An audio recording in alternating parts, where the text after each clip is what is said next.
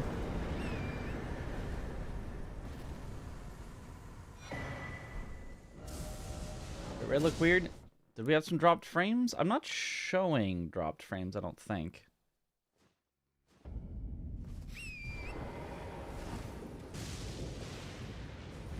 Reservoir is so good. The poison flower blooms twice. It is quite good.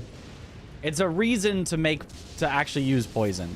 Because normally poison is like a very whatever The result status. is heads. Hit rate struggling. Huh. Weird.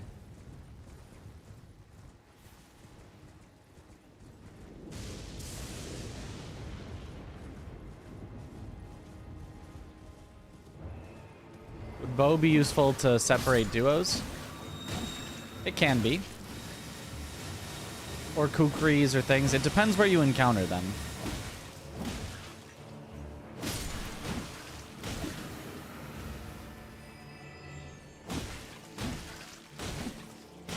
If you encounter them in a little cave, you're not going to be able to separate them, but if you can separate them, yeah.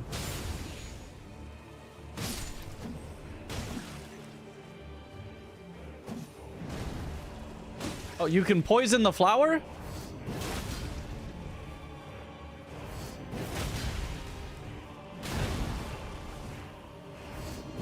Fraj has been added as a VIP. Congratulations. Yo, Fraj. Let's go.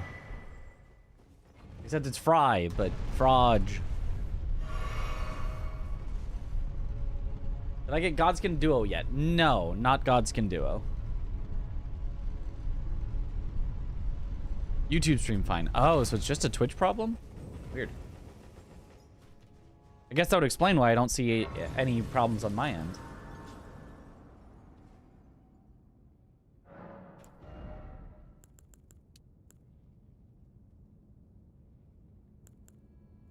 I don't think I need any mind since Mimic Tier just costs health. Health.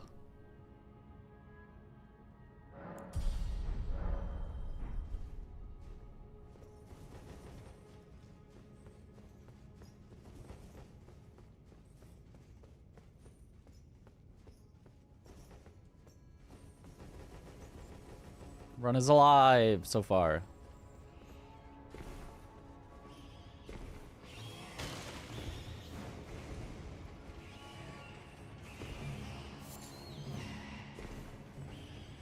As soon as you think about the run being alive, could just die.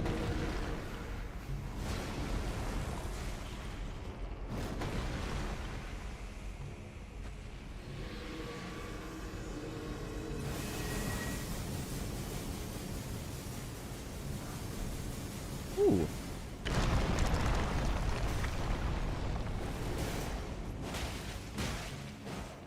Oh gosh. DLC Wolf and Mesmer Soldier, that's a wicked potential combo. Luckily he just did a little duding instead of attacking. Huh? Huh? What?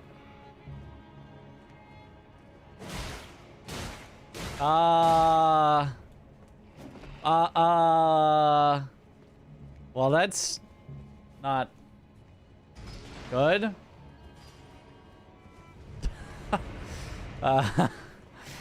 Okay, we just have to deal with an invincible zombie.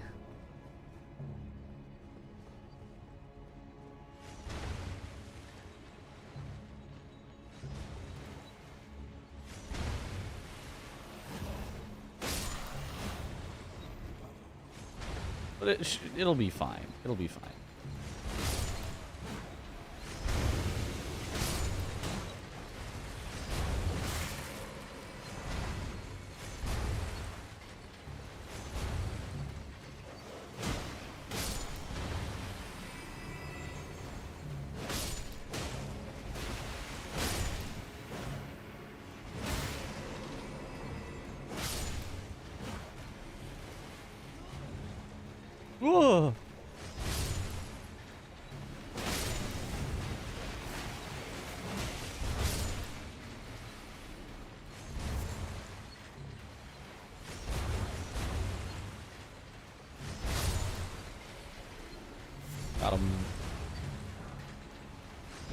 Okay.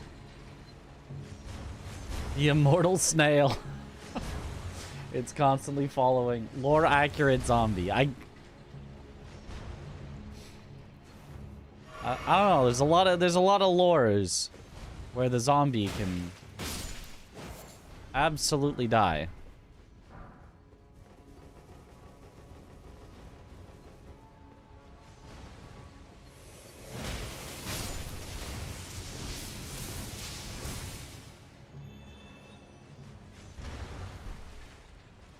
There he is down there.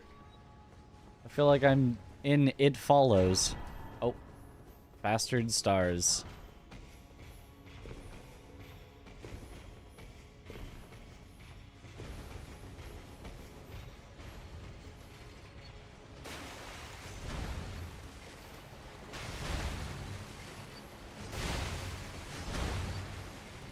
Even the guillotine cannot do it.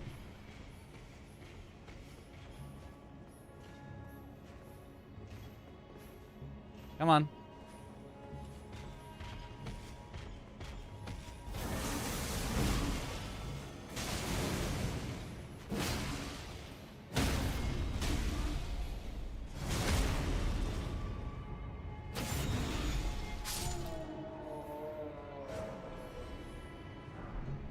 Oh, just kidding. Knight's Greatsword.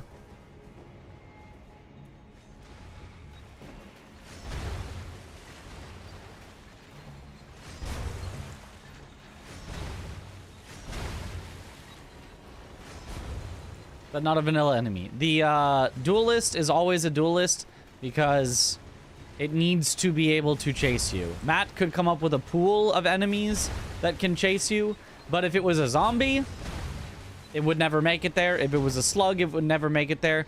If it was any enemy that gets stuck in doorways, it would never make it to the light. Like, there's so many enemies that just, if they got randomized there, would completely softlock your game. Because you couldn't get them to the light. So instead, he decided it was easiest to just not randomize that one enemy.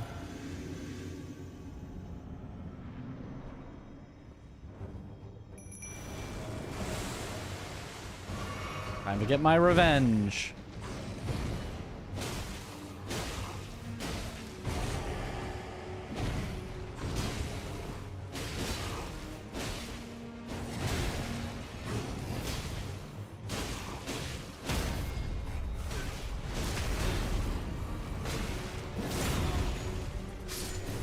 This time they actually worked and did not both activate at the start.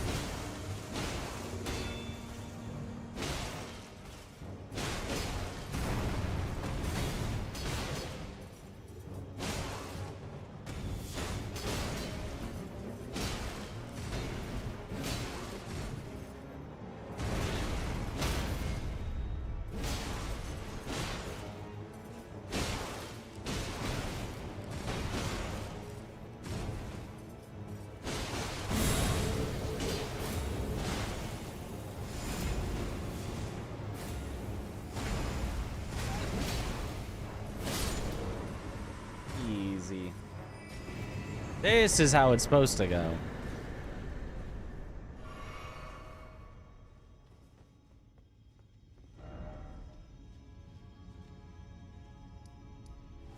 Okay, is that all? Missing one. Elmer. Always forget about Elmer.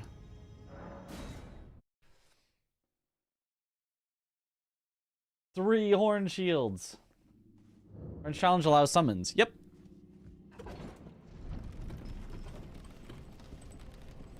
You think Mimage tier could beat the French challenge? Probably. I'm just holding him back.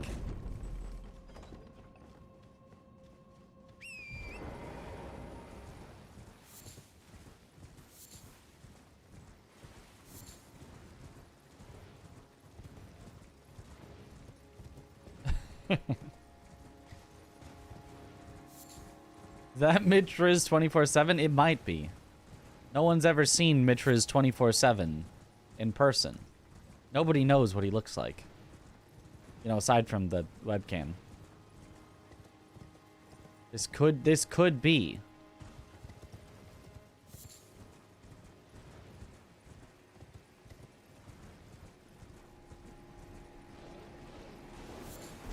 Seems safe enough.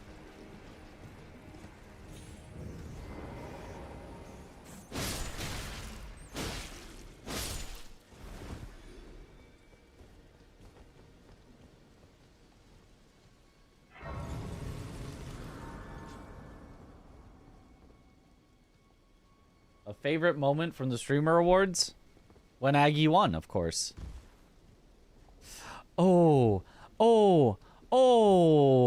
not a Royal Revenant.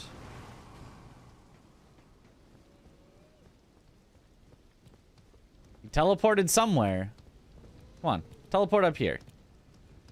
I dare you.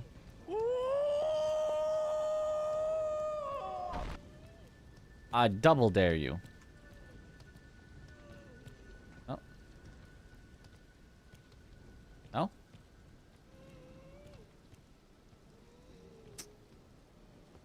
Man.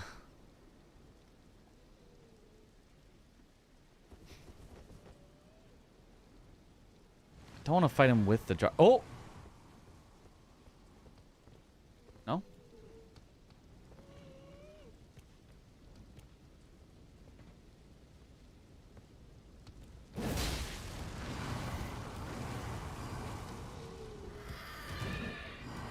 Okay, we're gonna Taurus demon him.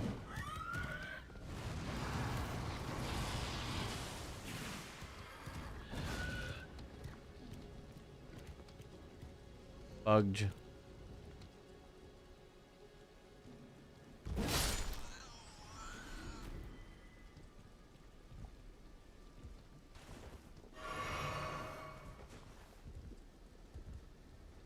Go on. Come on over. Yes, yes. Get Taurus demoned.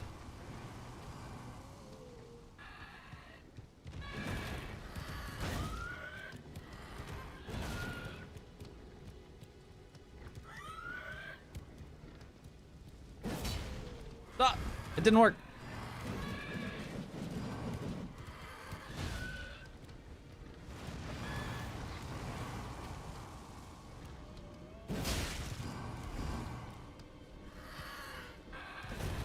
Aha!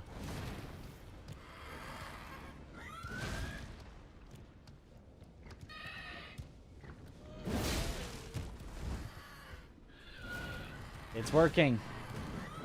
Raid some pots? I'm in combat, so I can't do that. I mean, I could try to get out of combat and then create pots, but we basically had it. Oh. He does not care.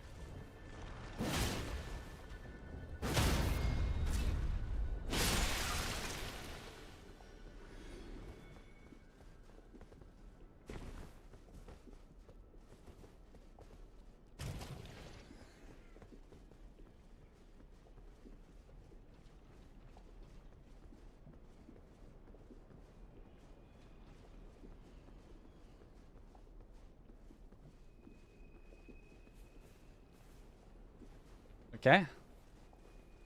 Are they damaged by healing items like warming stones? I don't know. I don't think so. I don't think so. What'd you miss? Nothing much. Just took out a Royal Revenant that was in the way. Taurus demon style. Dropping on its head.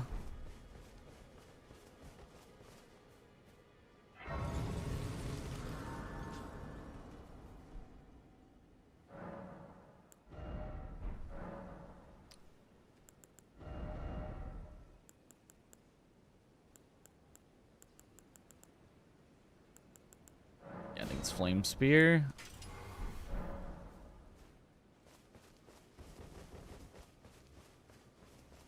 A great sword with Flame Spear is pretty good.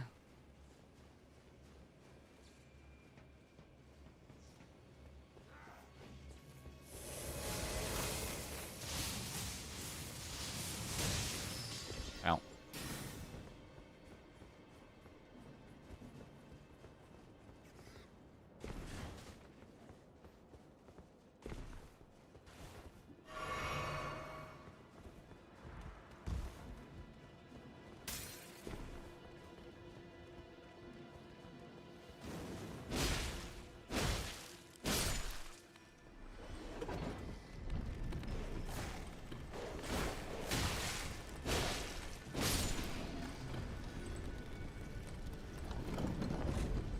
Okay. Pots look so friendly and jolly. Surely they have a nice, good origin story.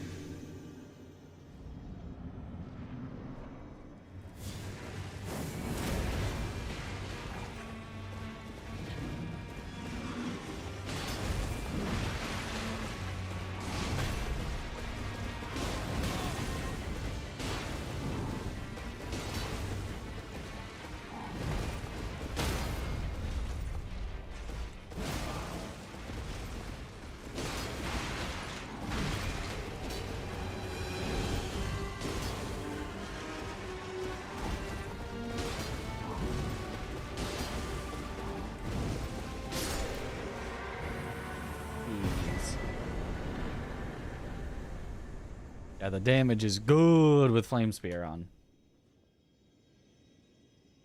Are you late? Nah, you arrived right as we started stream. Okay, so that should be the end of Altus. So now I think we just go to regular old Kaled. We could go Capital Outskirts as well. Maybe Capital Outskirts makes more sense, so we're ready if we happen to get Morgoth's Rune. And then we can save Kaled for if I need to get rid of something bad. Yes, yes, this makes sense to me, actually.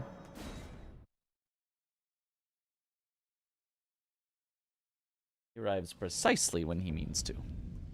But I mean, I don't know if you're a wizard, but if you were, then you'd arrive right when you meant to.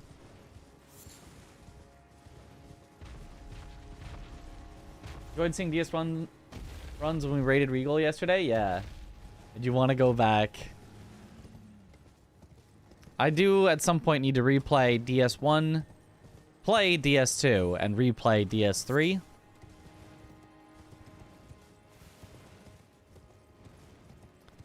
If ever,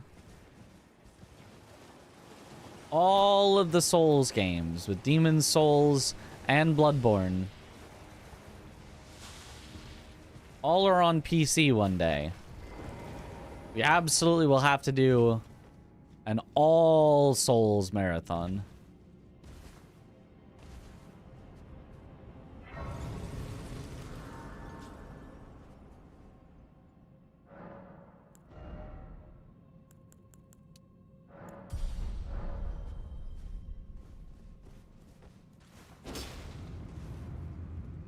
What on PC soon? Surely. What Soul's my favorite? Sekiro. And then Elden Ring, and then DS3.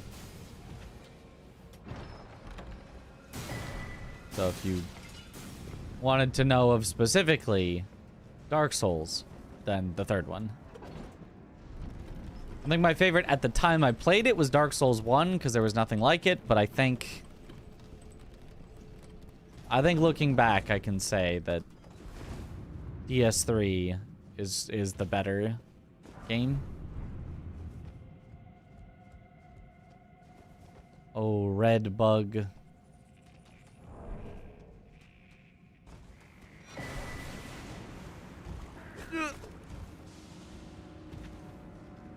Okay, red bug didn't do infinite damage this time.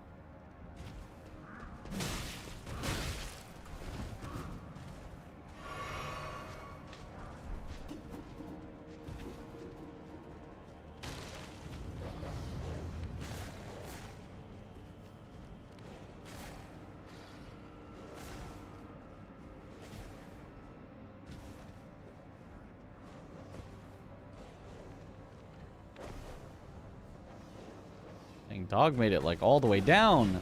Okay.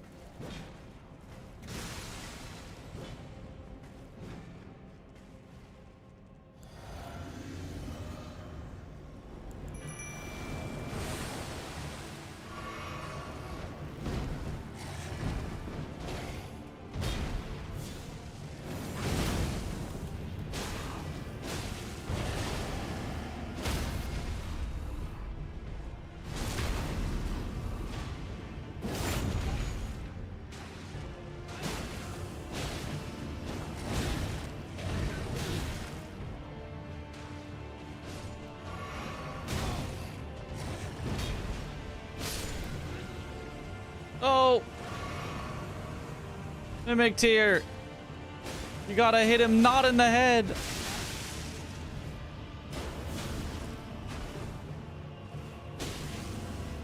Yeah, he did heal using my, quick item.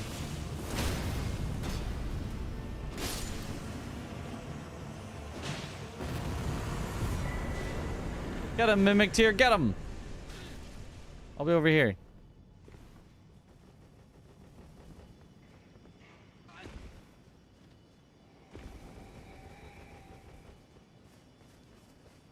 Is there a mod to keep track of the bosses? Can't find a good one. It's Elden Ring boss overlay. Is that one there? You have to adjust the settings to make it like look good, but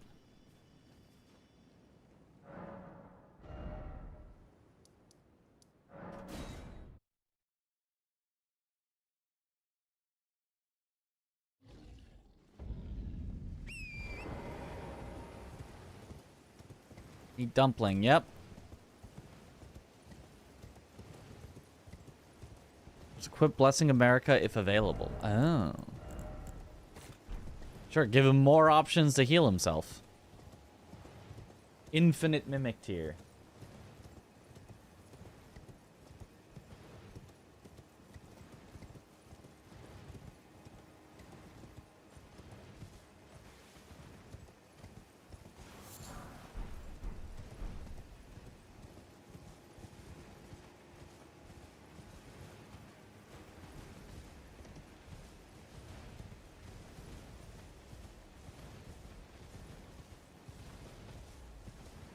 Good luck, Mitch. Mimic tier sounds broken. Yep, it's pretty broken. Thank you for the good luck. Speaking of Mimic tier being broken, let's see if I can upgrade it. Favorite non-Souls game? Probably Nier Automata.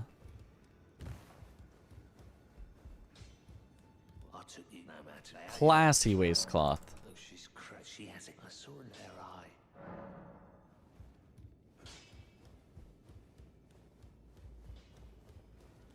My name isn't this around here. I never knew, although I'm still looking. I don't believe if I do. I suppose I'll ask certain. Valorant for sure. Oh gosh.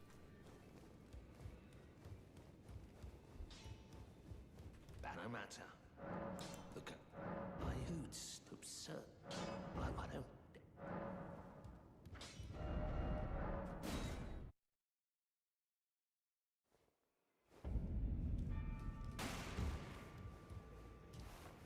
It's a weeb game? What? It's just a game. I have you to. I can have. I'm as you. But and if they. Armada's a great one for sure. Yeah. Okay. Ooh, need money. I took you no matter. Lay out your own.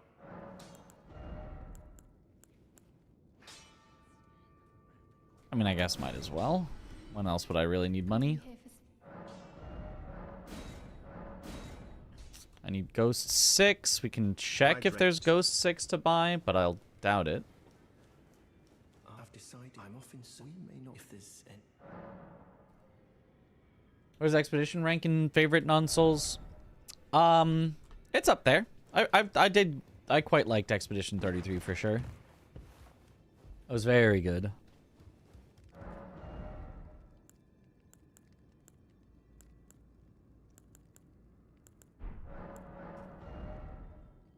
Oh, actually, first, always check by giving bell bearings.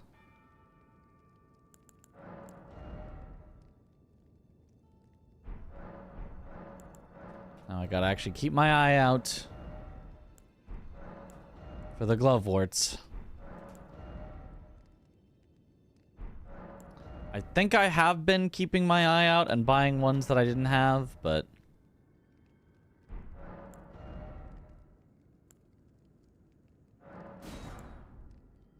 yeah, because I did already have one. I just now used it up.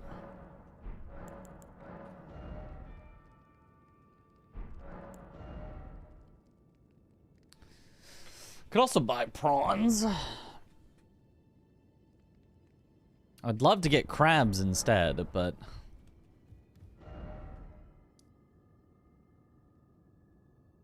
oh well. Like, they're just, it's so expensive for prawns. Kazan is your game of the year this year. I liked Kazan a lot.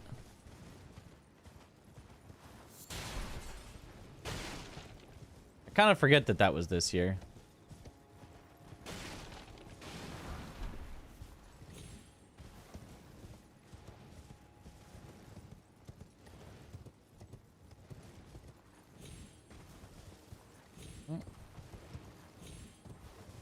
Top games are probably Okami, Elden Ring, Red Dead Redemption 2, and Pokemon Silver. It was your first ever video game. Ah. Young. Not starting with Pokemon Yellow. Zoomer alert.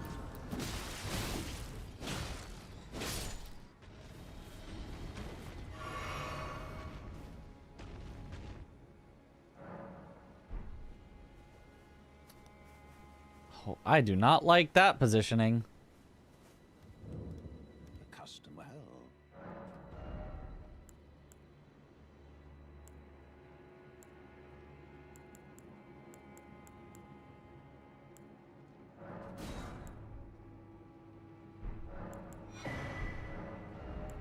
Those have infinite throwing daggers, but they're so expensive.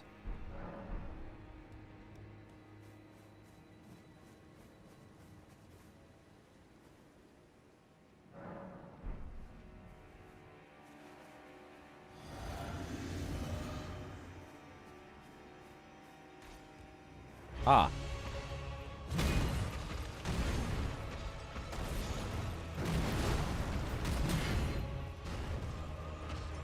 I can't get around him in here. I don't think he can escape here either.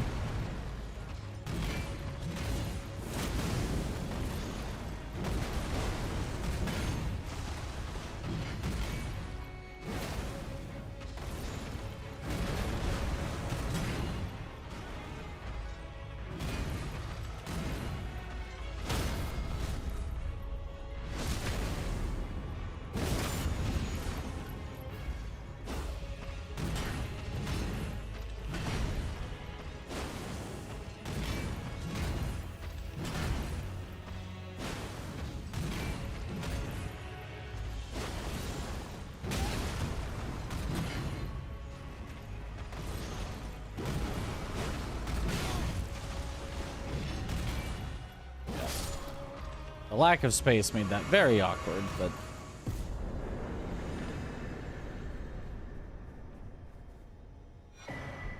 Oh, Pureblood Knight's Medal. I could go to Moog at any time.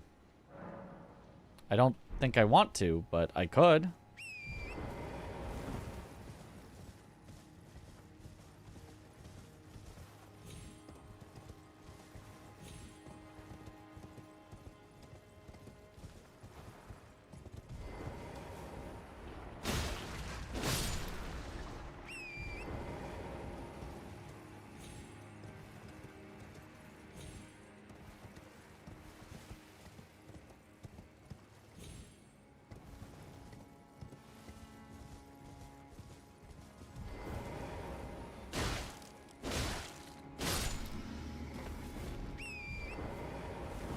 Right back to Altus and Beyond is great. You'll have to see it. Well, we'll see about and beyond. Certainly got 2 Altus, which is nice.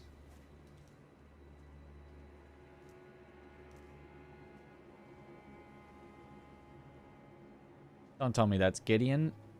Tell me it's a Dan? Flail there? Ymir, that's fine. I mean, awkward still in this arena, but...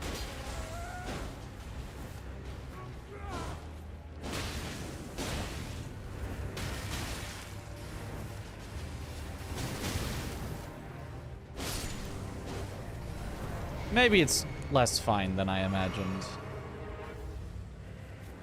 Maybe it actually kind of sucks.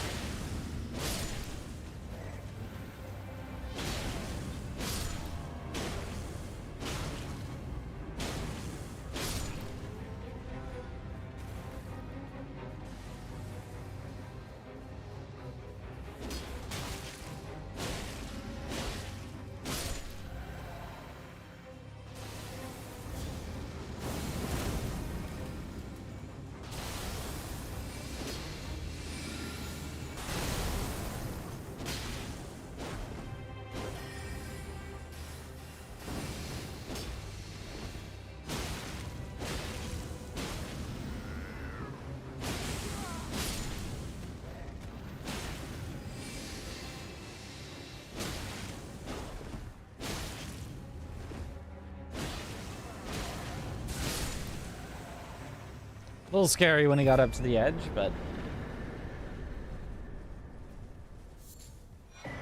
that works just fine.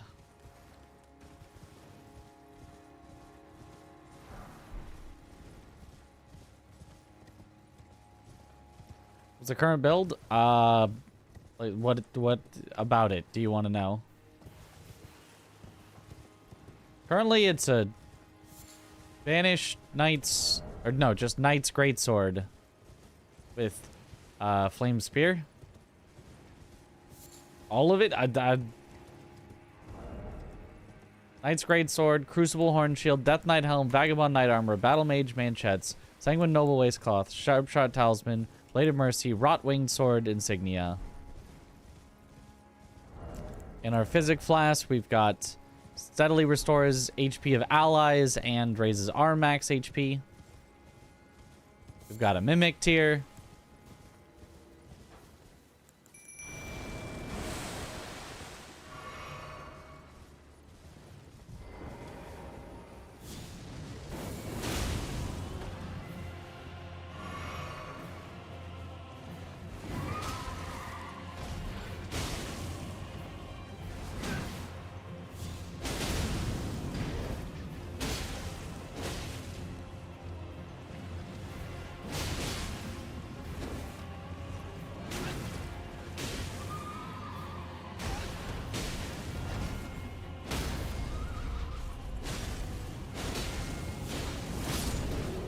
Oh, nice Flame Spear to finish.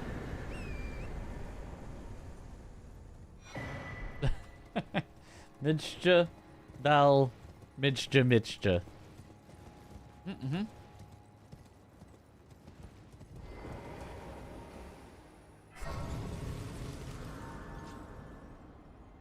His teleports break when he's outside of his arena. Like, he doesn't go anywhere, really. Yeah. Even in his arena, sometimes he doesn't go very far.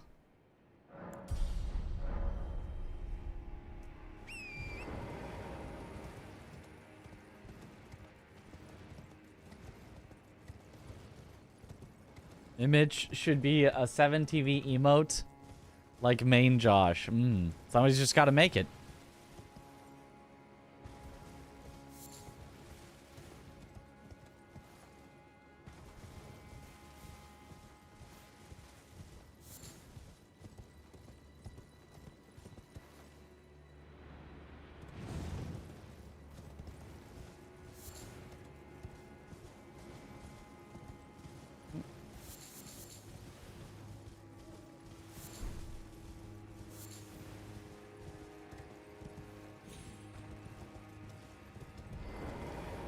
Okay.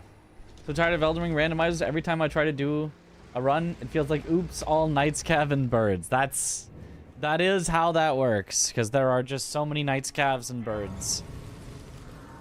I think you could play around with the settings and get them to not exist in your randomizer, and instead have other random bosses duplicated, but I do not know how. I think you can.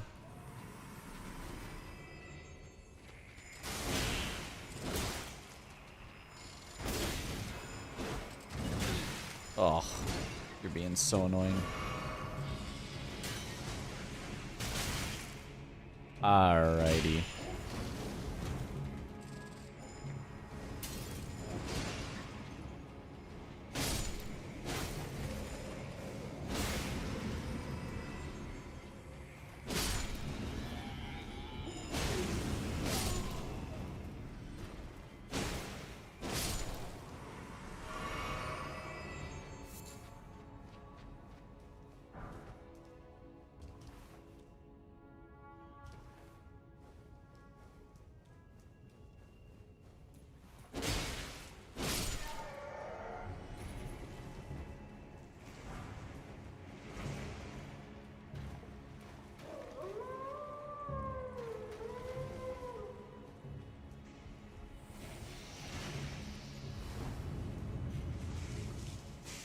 I hear noises, but I don't know what they... Oh.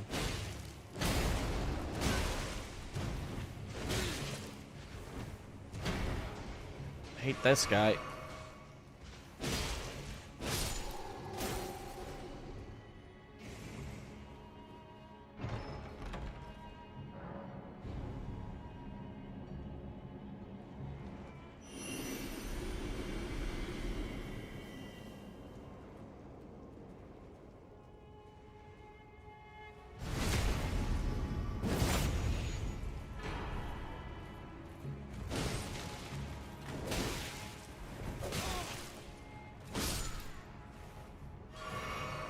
get that.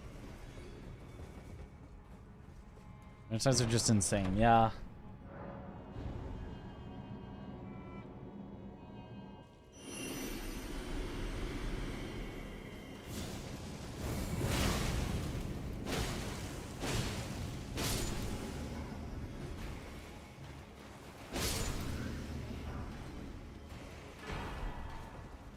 America's Hammer. Still quite good, but I did like the weapon I had.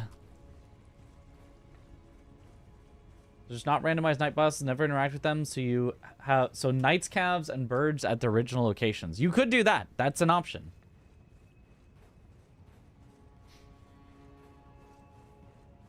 No more flame spear.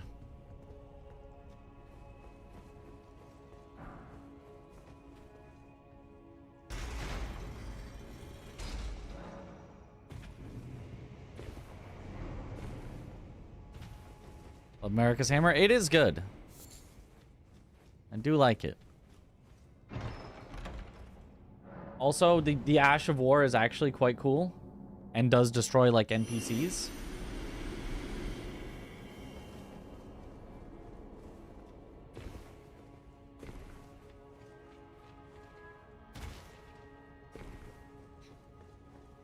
Catacomb where all the Giga Chad Knights hang out. Yep.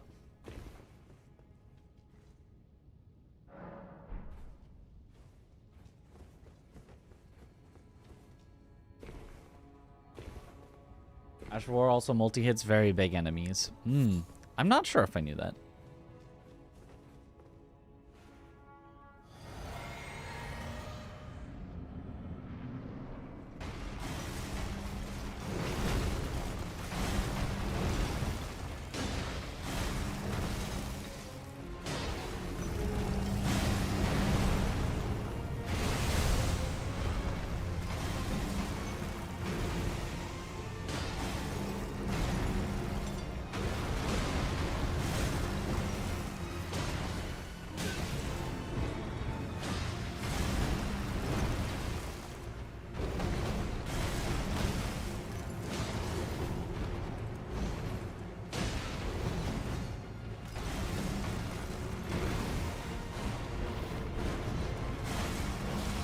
So surprised he didn't stagger it all in that.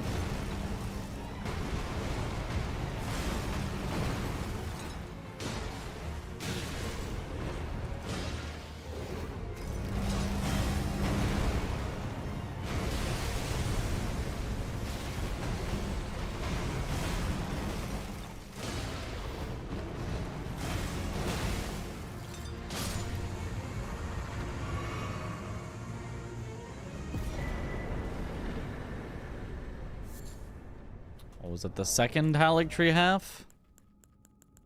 It sure is.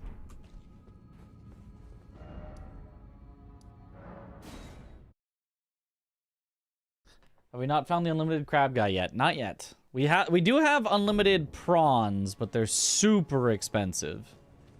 But I could go with prawns, which are the lesser crabs. They're just like 2,500 each.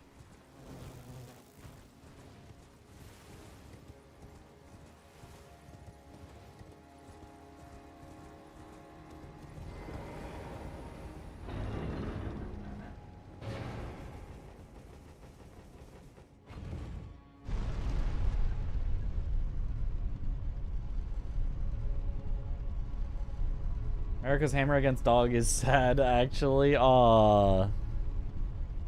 Like using Artorias' weapon against Sif.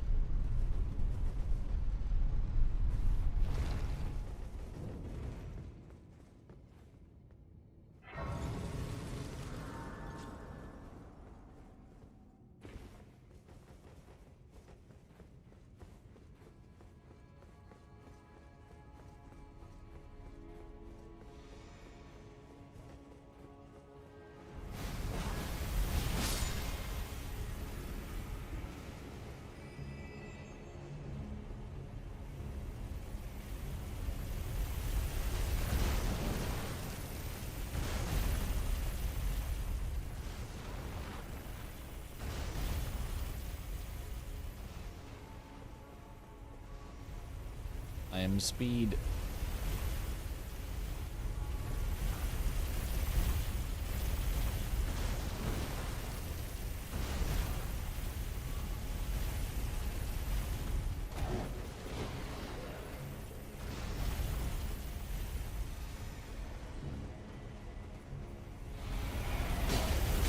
Oh! Well.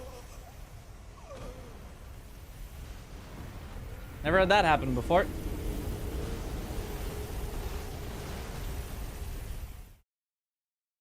I didn't even know there was an enemy there.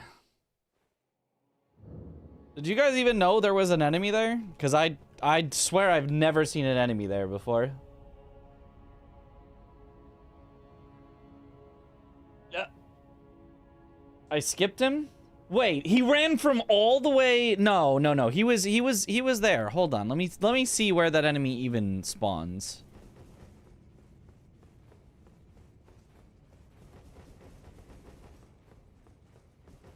Yeah, there was just actually nothing I could do there. That was yeah, he's not from here.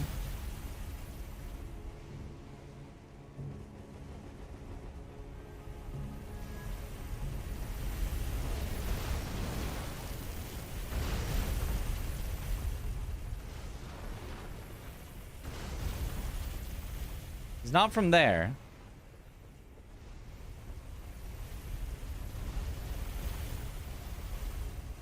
Is he from here? Oh, that's a sludge. I think that would live anyway.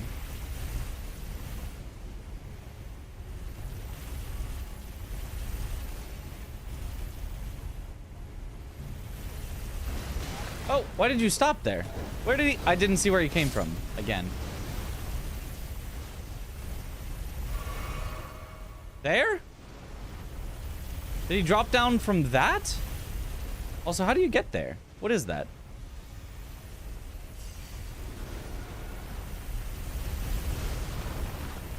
He was on the right side. Where? I didn't know there was a right side. Where do you, what is that? When you drop down and go south. From the, like, original drop down?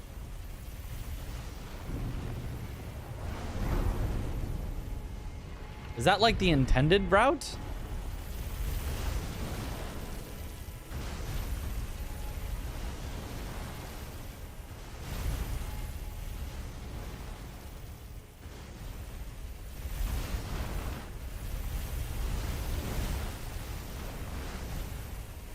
Not supposed to drop down.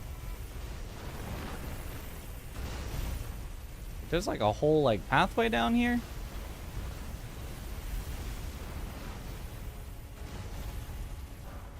I don't know why you ever would, but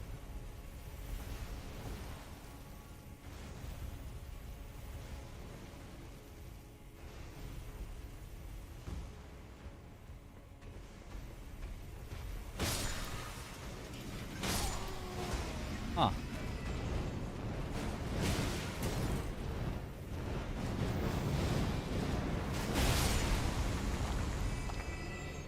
Die.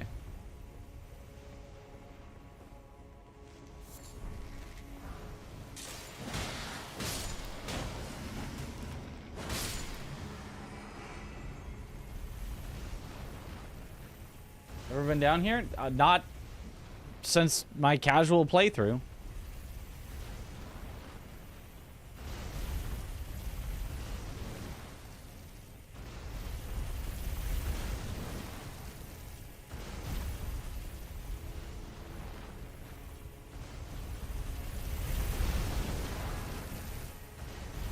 Oh, so it's not quite this one, but it's this idea. Huh. Don't have a shackle, right? Correct. I do not have a shackle.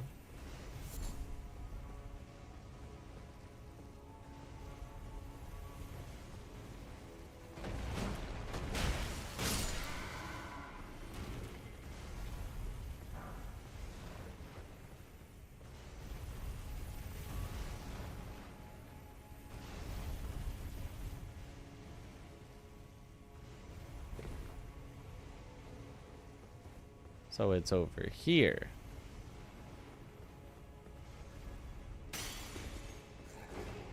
Be all the way to the very bottom.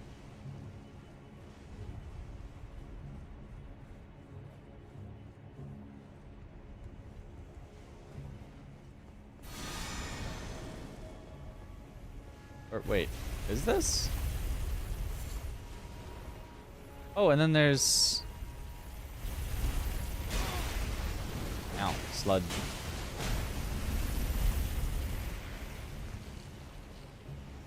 Is there something? Oh, there's kind of something up there.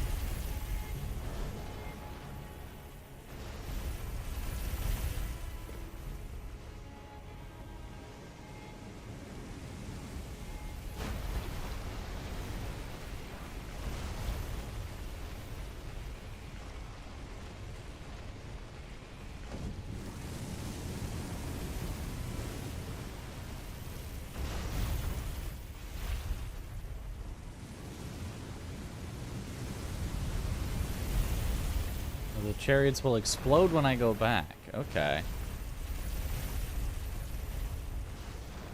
Probably makes sense to go when it's actually on the way up.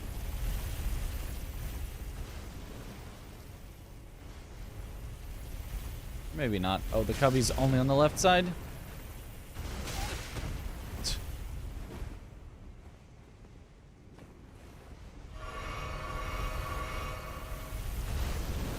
What silly shenanigans. Also, apparently 2 hits from the chariots doesn't actually kill me. It took specifically that enemy doing enough damage. Well, not like that was the only enemy that could do enough, but... Huh. That's where the Crucible Feather Talisman is. Okay, I've never...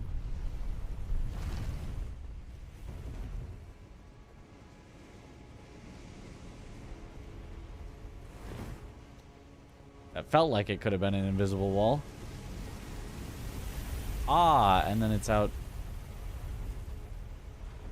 there.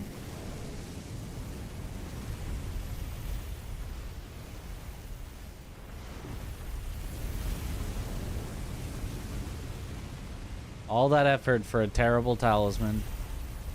Oh, yeah, and then here. And then I guess there's there's just an enemy here. So I guess I've never before had the enemy here actually be threatening.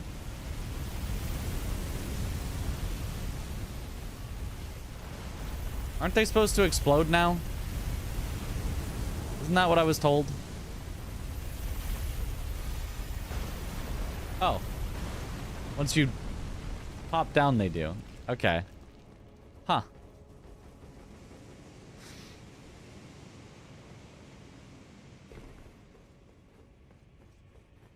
And the... Okay, so... That all instead of go in the little cubby, go past, and you're done. That's so weird.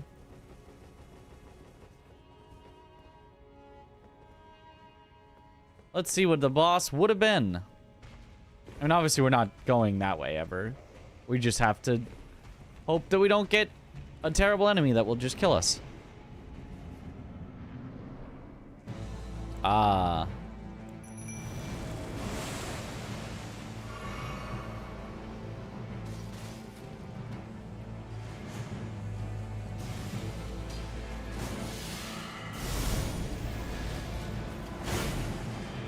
Well, that didn't work.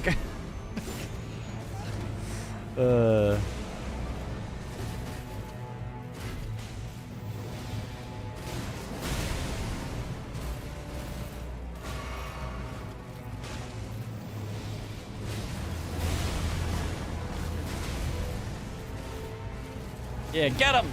Oh, I'm out of mana. Get him! Yeah! Mimic to your nose. Yeah, get him!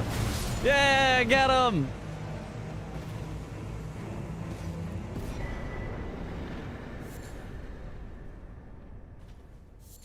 Okay.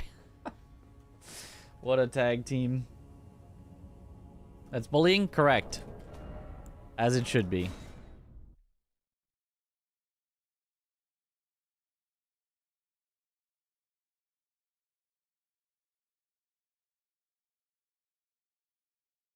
All right, re-rolling. Gonna miss that Mimage tier. Yeah, that definitely could have been the one. I've never seen an enemy that that aggressive out of there that can just knock you back. So that I got hit by it, which knocked me backwards into the chariot, which knocked me sideways into the other chariot that happened to also be at the bottom at the exact same time. If either of those chariots was not exactly at the bottom at the exact same time that the enemy came in, we'd have been fine, but...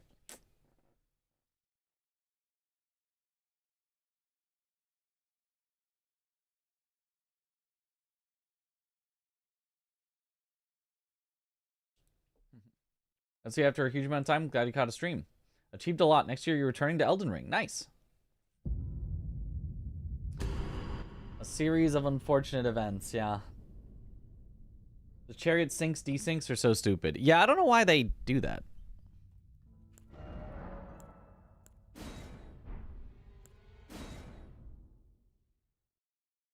We're still going, thought that was that for the day. I mean, I'm not that upset about it. It's only 3:30. It's only 3:30. We can go one more.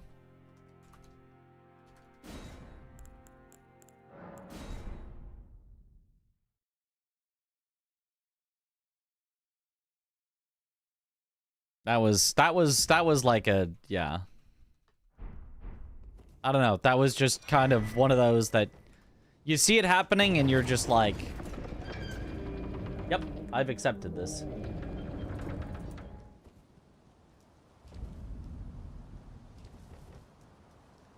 Probably killed it and not ignored it. I mean, the chariot should have killed it. But somehow it escaped the chariot, got all the way to me, ran around to the other side, and knocked me backwards.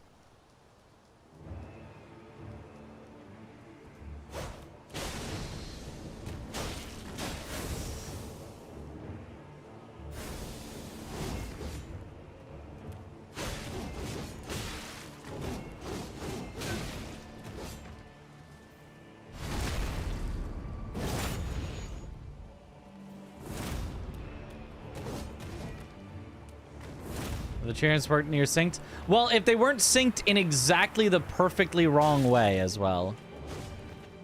If the one on the left had been the first one to arrive and leave, we'd have been fine. If they, in fact, had arrived at the exact same time, we would have been fine. Because you get iframes after you get knocked back from one, where the other wouldn't hit you. They had to be synced up exactly where the one on the right came in first, then the one on the left came in only as my iframes were ending. Timer? Oh yeah, whatever. Who cares?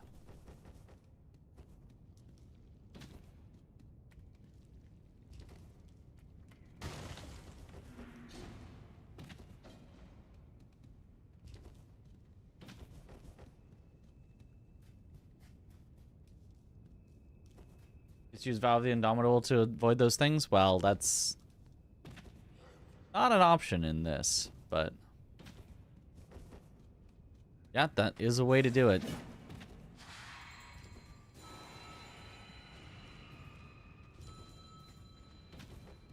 Don't remember working. Oh, maybe that isn't a way to do it.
Stab.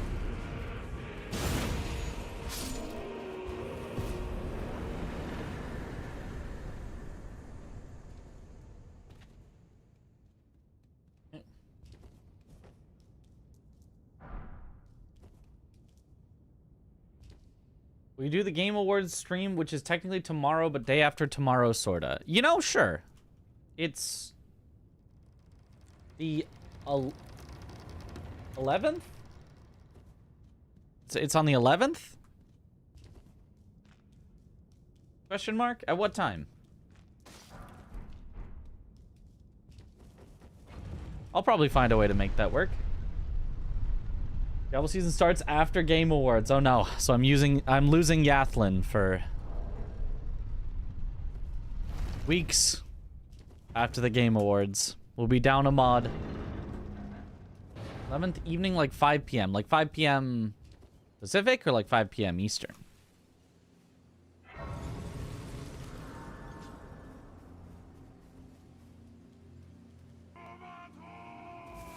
You'll be missed. Not weeks nowadays. Ah, those seasons, they only last days. 5 p.m. Pacific. Perfect.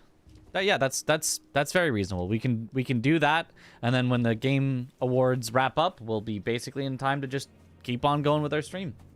Huge. Tune in to see Bloodborne PC not get announced. Exactly.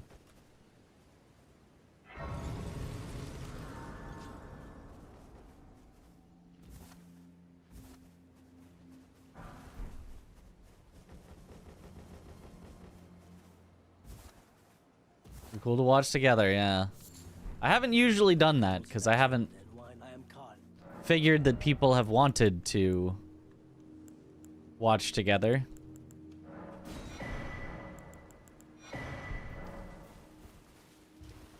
But this year we'll try it out. We'll see if people like watching together. Game Awards, my favorite yearly cope session. Yep. I mean, maybe the coping is the beforehand. I guess it's also during. Here's my take, but I'd say what I feel most comfortable with. The death poker is technically the fastest, but is extremely reliant on getting luck. Oh, for learning speedrun, do not do death poker. Do not do death poker. If you are learning, death poker will completely mar all enjoyment possible from learning. The only thing you can do with death poker is re-roll over and over and over again and pray. That's it. You can't learn. There's no, oh, as a backup, you just kind of fight him and it's fine. And it's awful. Hydrate. Fast, but the Bloodhound Fang route would be a much nicer way to do it, to learn. That's poker. I hardly know her.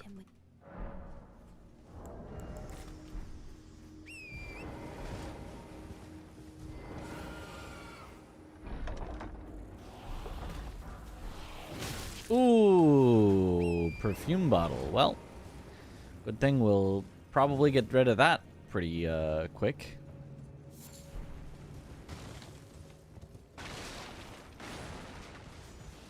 So get that out of the way.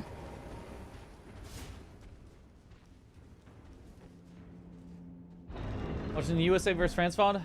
Fun to see so many subs and hype train at that point. Yeah, it was awesome.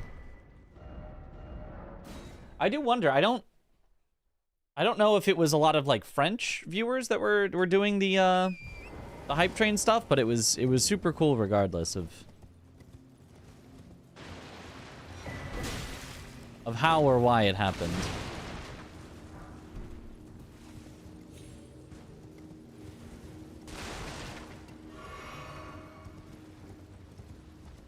Maybe make a video for Skong 100% for YouTube. It's just like a playthrough. Like,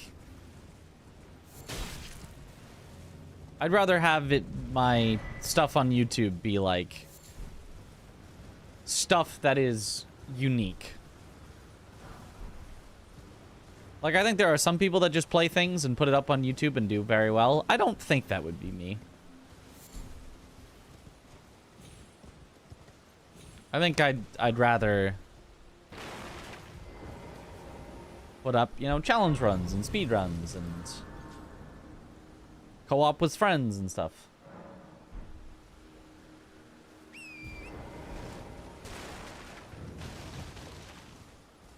So speedruns, any recommendations for learning bosses inside and out, or simply just practice? Pretty much simply just practice, but also, you know, yeah, watch Gino.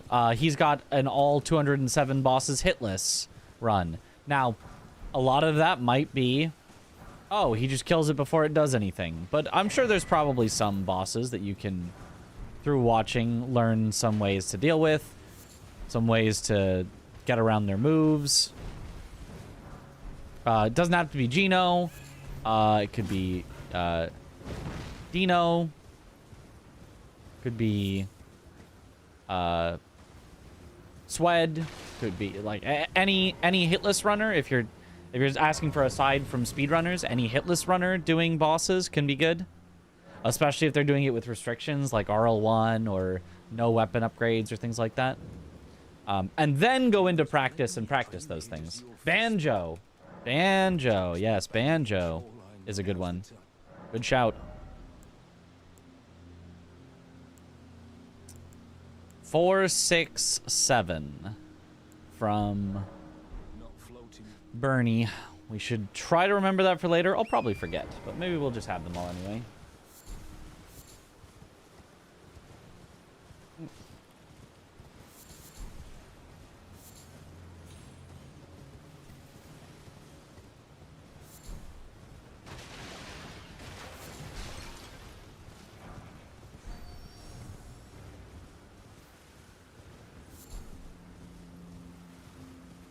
Four, 6, 7. Can you hear me? Help me. Lie at ease. You're weirdly charming while playing, like unconventionally charming. Yeah, that is truly a key.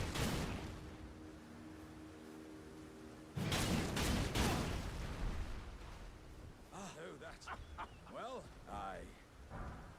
Ooh, crystal darts, thank you. 3 is not enough though to activate the effect, so I don't think I picked some up from watching you and the other guys. Usually try it out in Night Rain. Ah.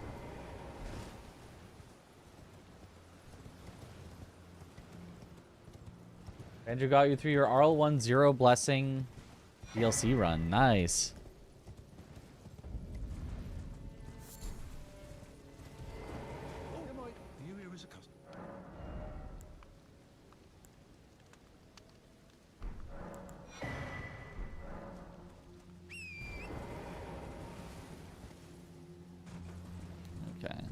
Even though I have an unupgraded weapon, we're probably strong enough to fight some things, because I just have a great hammer.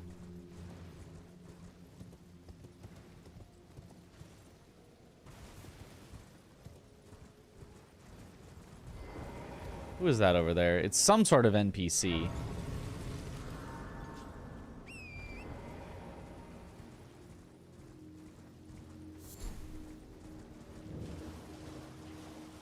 Who are you?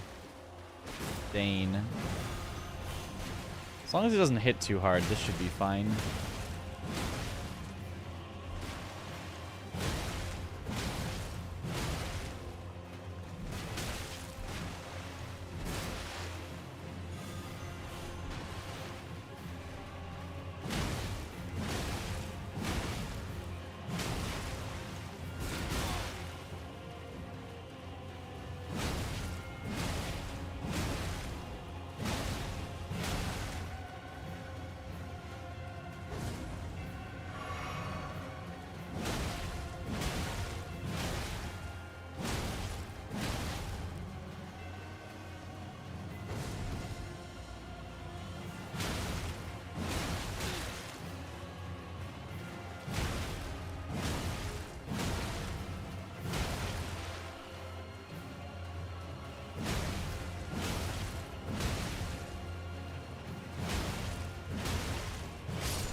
I love the way Dane just doesn't dodge.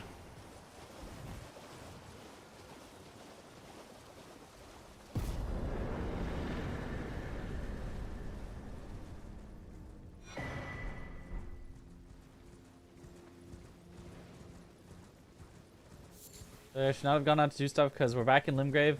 Knowingly curse the run. How dare you? How dare you in specific curse the run like that?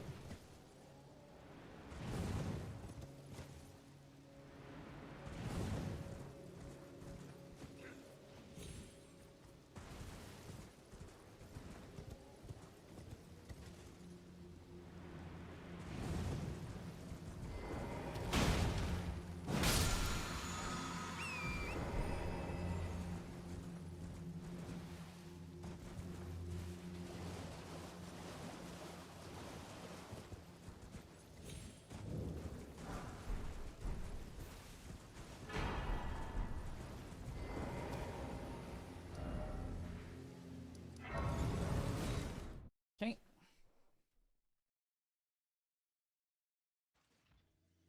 Currently in Torch +6 prison in Limgrave. Send help. That doesn't sound that bad. +6 is pretty good. Forgive mine intrusion, tarnished.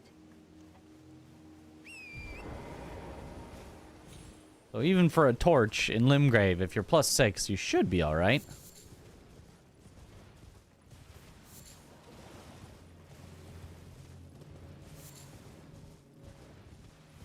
Jump attack to dodge is what people call optimal. Depends. Sometimes it is, sometimes it isn't. But often, yes.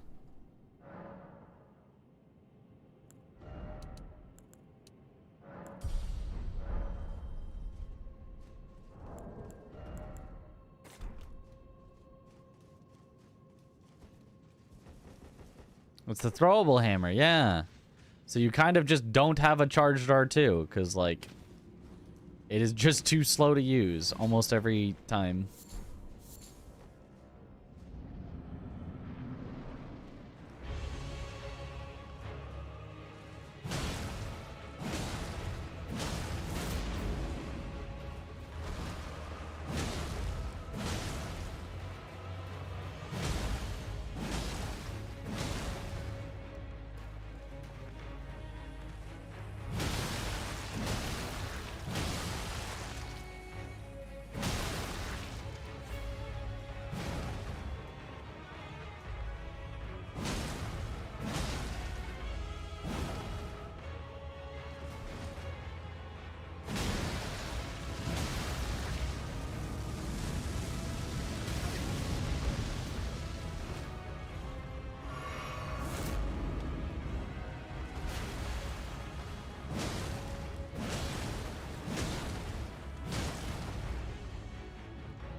Yep.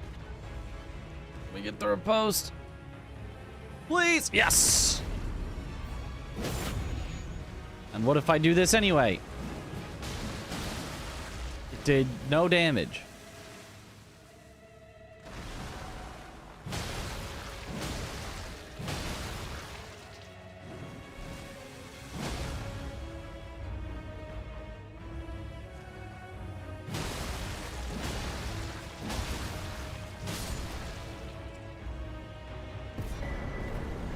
Nice.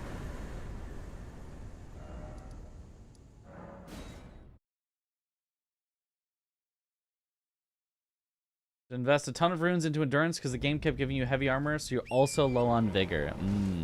Yeah, that is rough.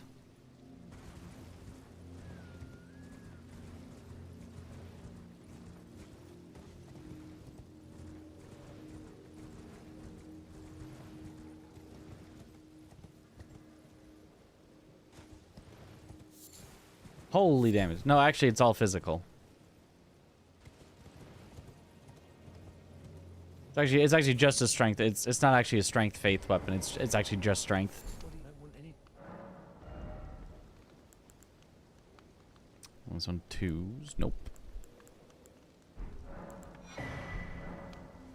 Invested in dragon fight and burnt your eggs.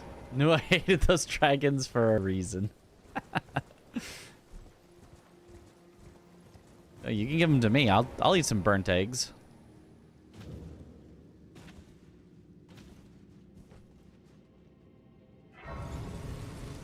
Have I had any deaths to parkour yet? Yes. One. Very embarrassingly. One? Maybe two?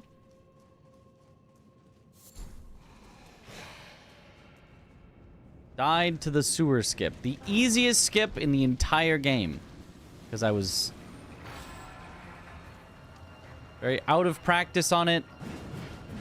But now I have gone and I have practiced it and found the definitively most optimal way to do it, so... Okay, you're supposed to be passive when I'm fighting your partner.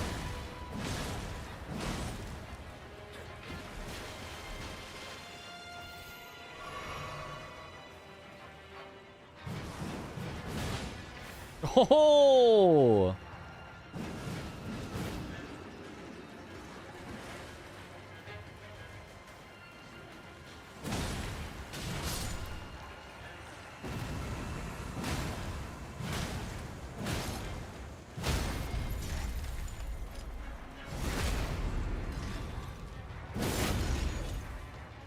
I'm gonna start talking about how easy it is. And you saw how easy it was.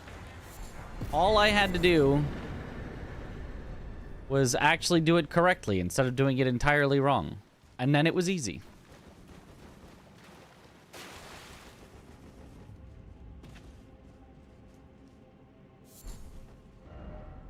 Turns out that's the key to a lot of things.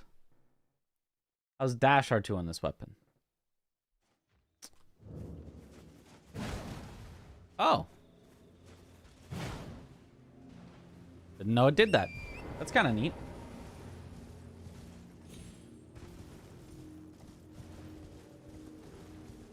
Can't believe you go for sewer scoop in a permadeath run. They're man than I for sure. It's actually easier than going through the sewers. The sewers is such a dangerous spot.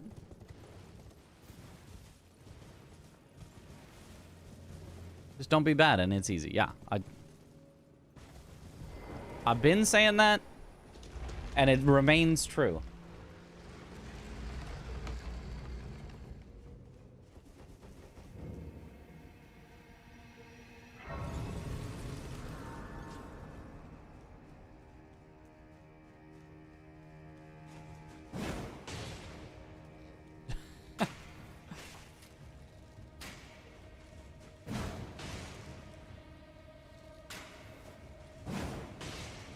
Ranged combat.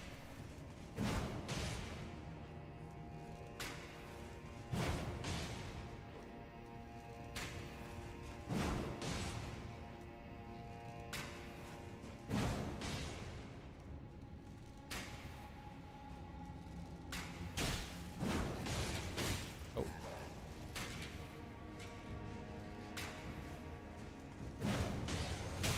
Oh! Ow, why do you hurt so much?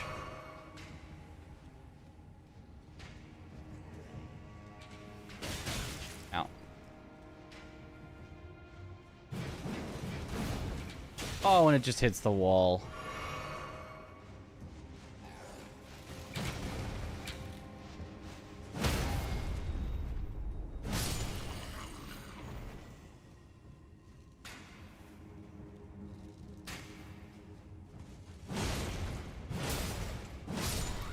Little faster when you get up close.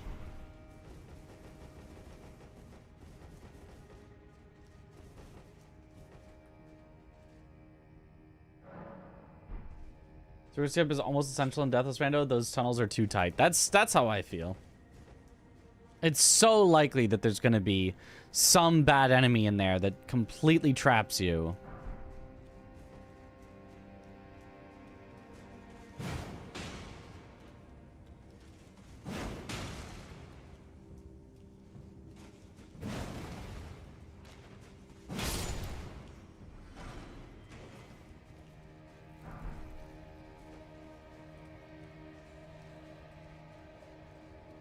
Are the Albinoric women so tanky? Because they eat their vegetables. They're Albinoric vegetables.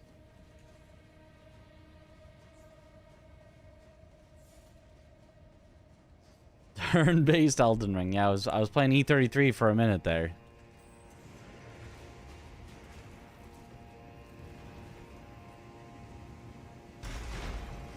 Find the albinoric vegetables.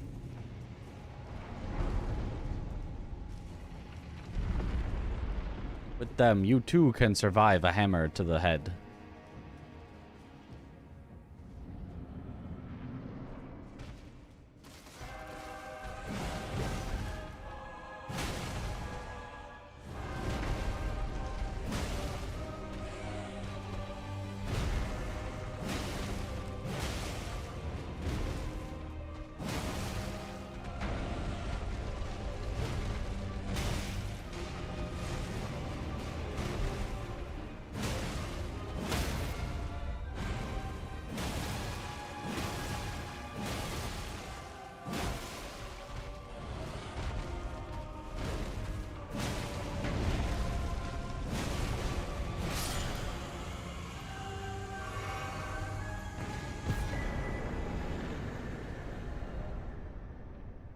Okay.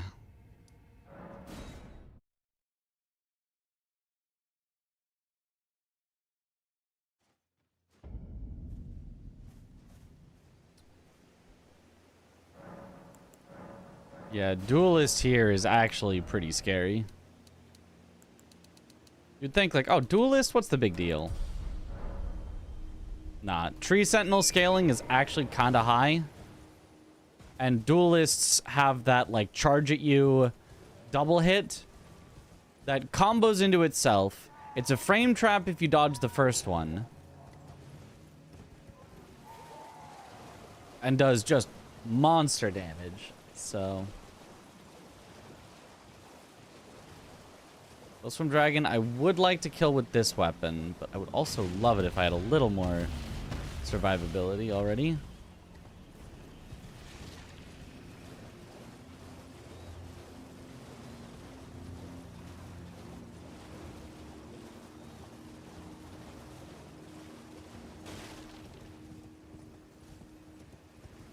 What did the fox say?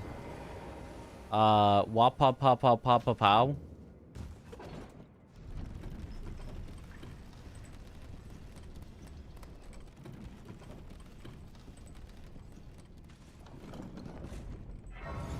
Get some sleep. All right, have a good one, Hyperion.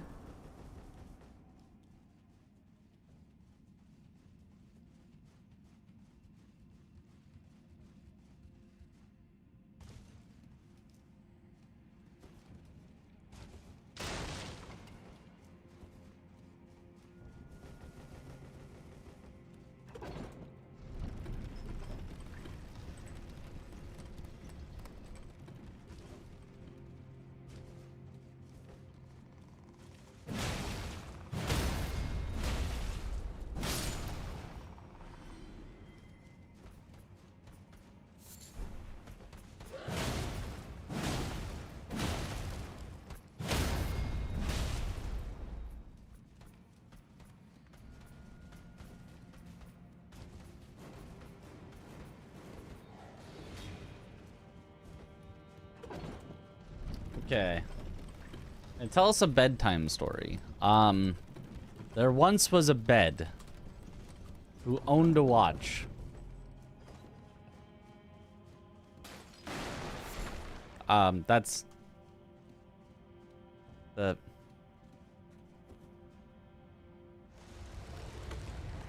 YouTube just removed all the YouTube rewinds? What? Why would they do that?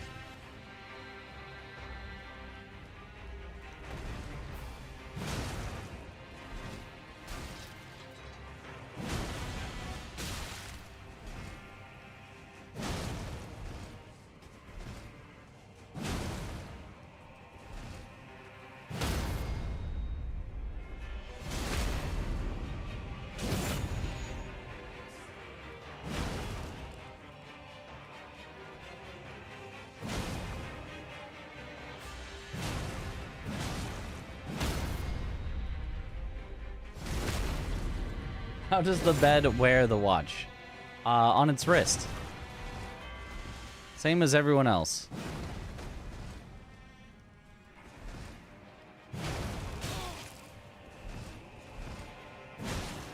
I mean, it had to get surgery to have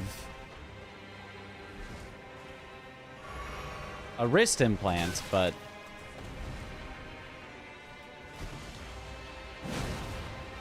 from there, the wearing the watch part was easy.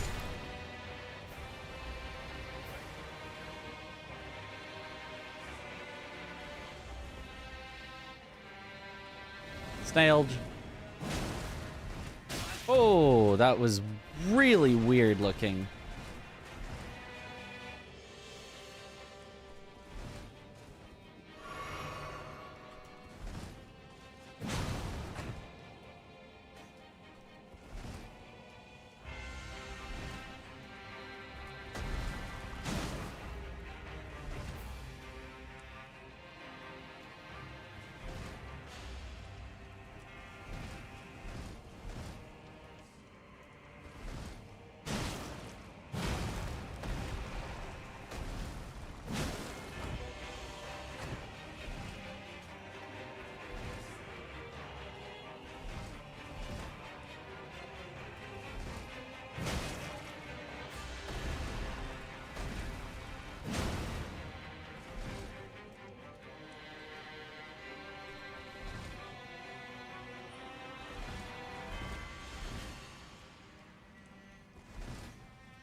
It's got so much life.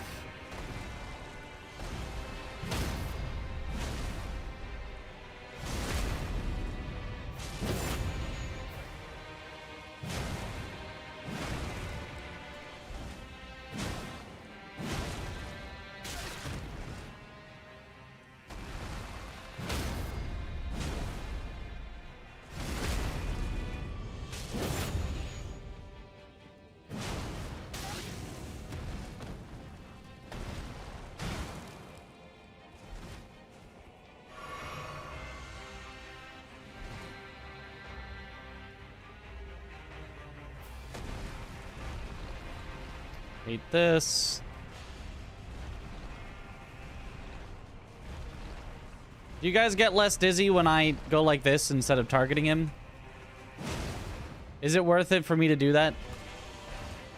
For the viewing experience?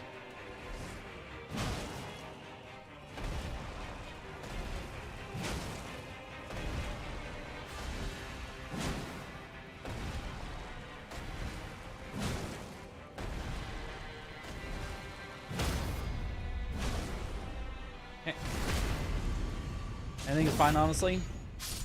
Okay. What's the run on it? I mean, it's kind of safe either way.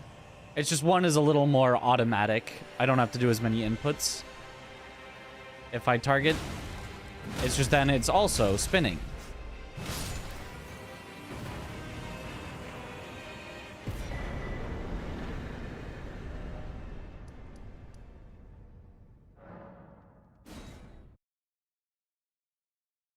I like getting dizzy. I feel more alive that way. Ah.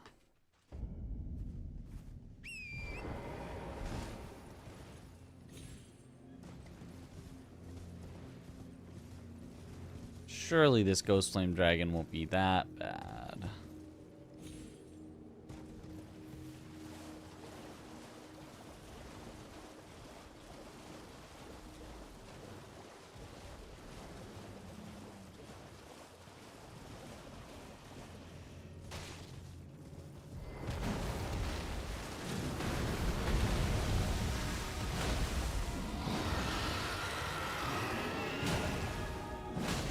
Not yellow damage.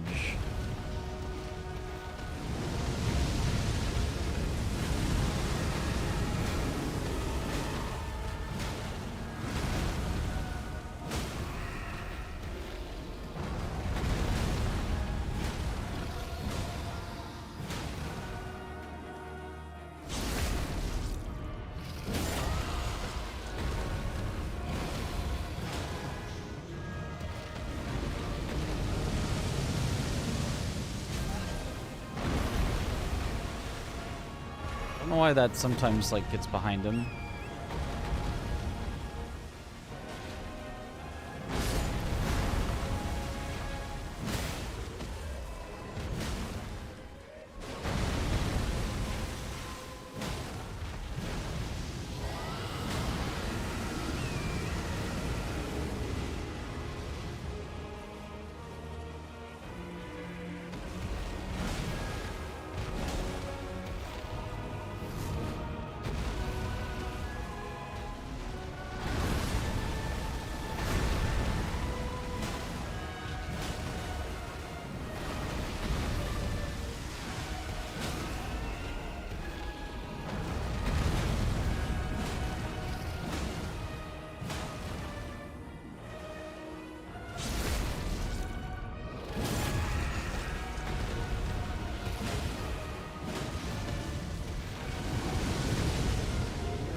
That's not...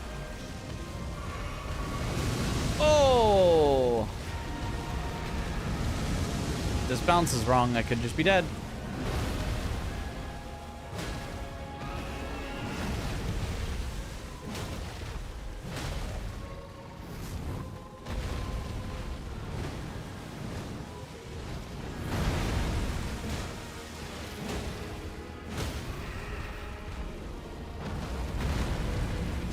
All right.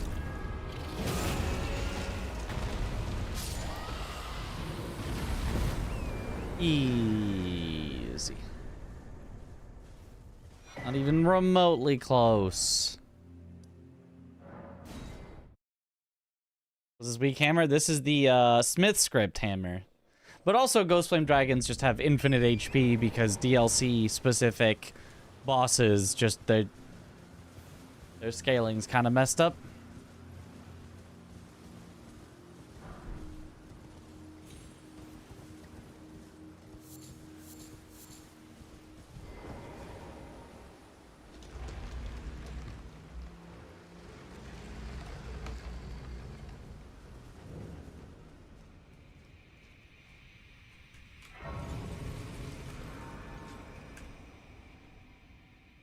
I went for a haircut and came out with no skin. I'd want a refund. They're just getting as close of a shave as they can.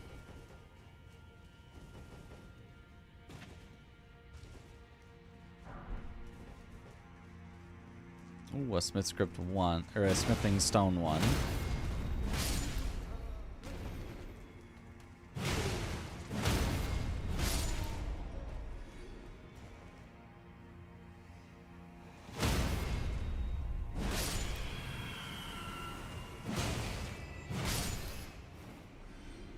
Okay, we just won't mess with the curse blade. Oh, DLC scaled enemy, or DLC enemy supposedly scaled.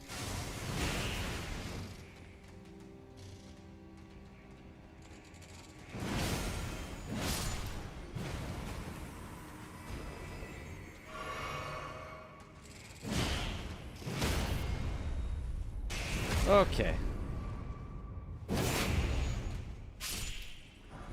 Like, it is scaled down, obviously, and the actual DLC version in the DLC would one-shot me, but...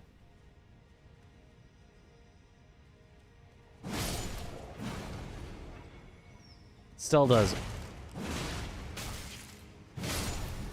way more than a base game enemy would.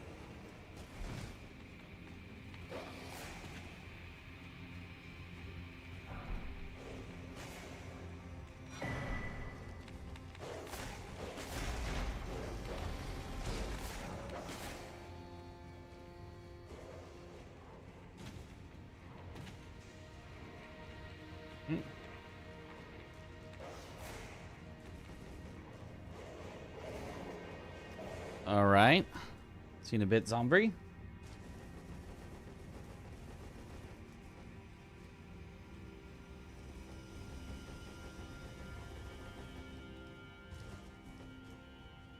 Honestly, this is maybe the worst Great Hammer in the game, but it's still a Great Hammer, so I still like it.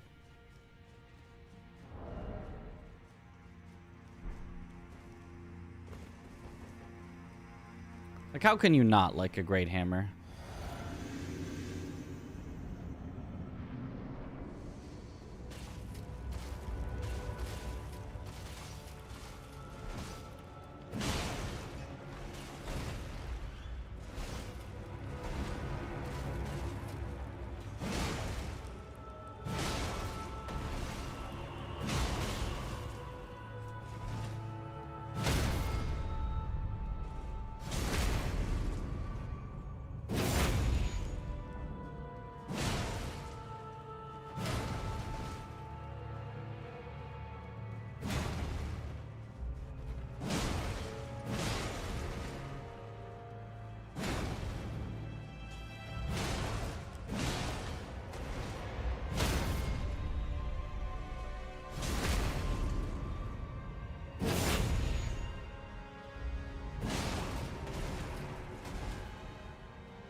Nice.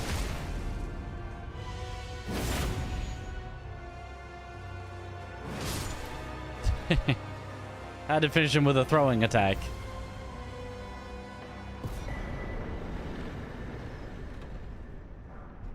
Okay.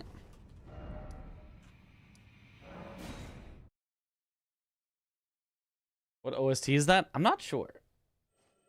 Estelle? That sounds probably right. I'm sure we're from the US-France rando race here. Aha. It's actually Mitch. But glad to have you here. Yo, hope you enjoyed the rando race. That because it was a lot of fun to do. And hopefully we do more in the future. Bonjour.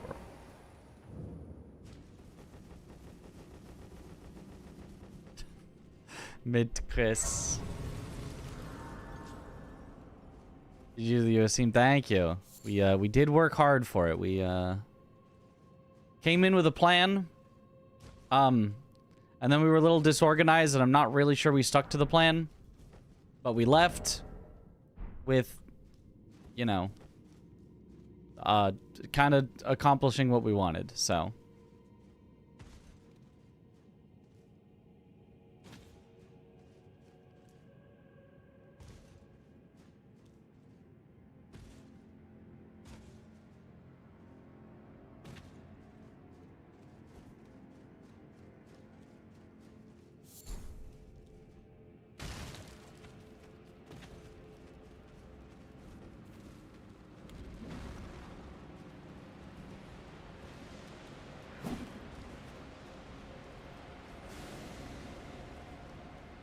Well, late today? I mean, normal late. It's only 4 a.m. so far.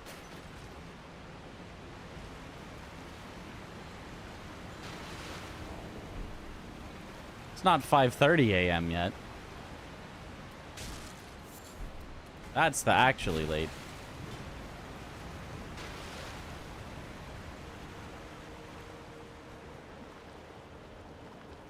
Is Shackle allowed if you have it? Yeah, I think so. I don't really see why it wouldn't be. Gosh, I hate this thing.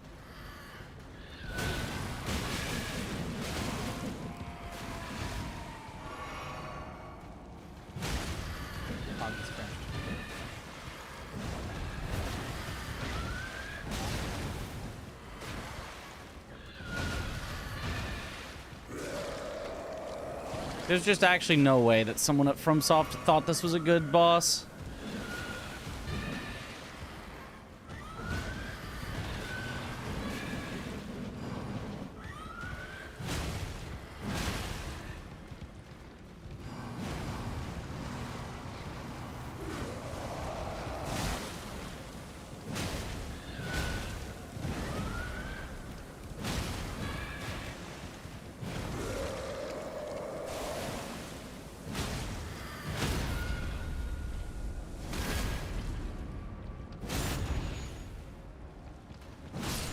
All right, got him.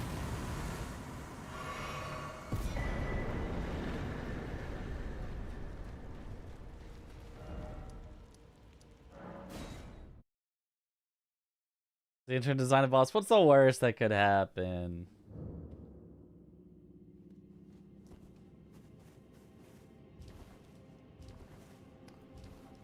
I have next challenge runners planned? As in people, or challenge runs, as in the next things to do? I don't know what I'll be doing after this, this French challenge. I mean, I will need to practice some Night Rain for sure. With Chris and Josh, we'll need to do speedrun stuff.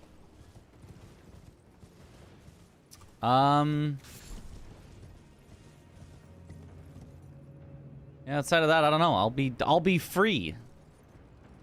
Free to do what I want. I do have some like video stuff that I want to make, which in theory I should probably just make instead of a day of grinding this French challenge, but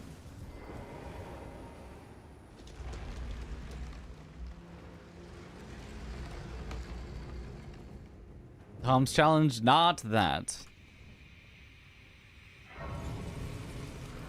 What Nier Automata stream for funsies? I don't know. I don't have anything I would do in Nier Automata. I've already played through and beaten it. It's not like I'm going to be speedrunning it or doing a challenge run or something, so I kind of want new experiences. I love that game, but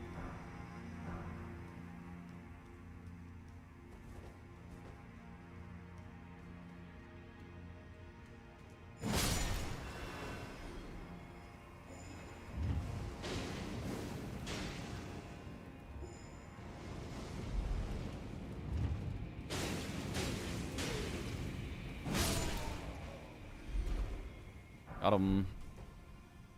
I played V-Rising, super fun top-down game. That's Vampire Survivors like. I have not played that.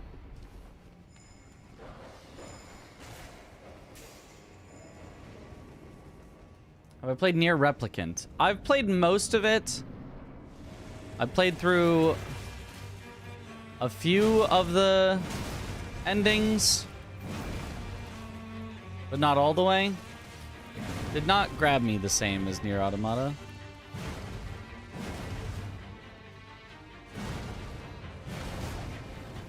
The answer is so stupid.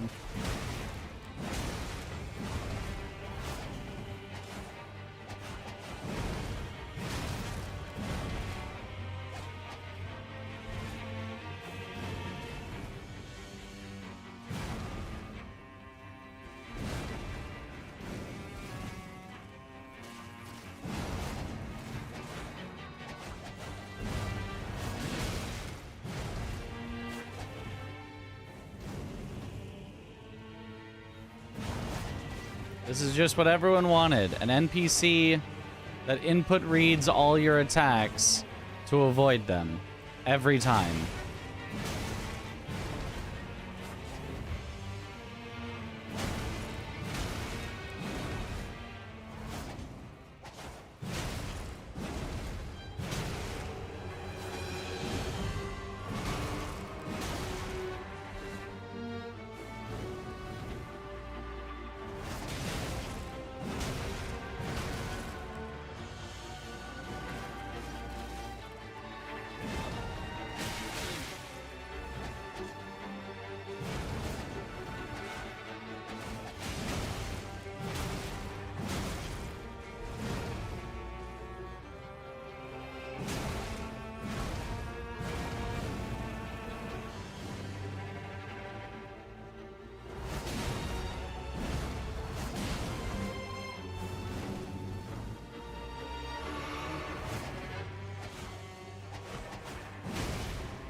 Because she showed up in Limgrave? I mean, kinda. It takes really long because I don't have an upgraded weapon yet. Which I guess, speaking of, I should check if I have... Oh, I can upgrade... something.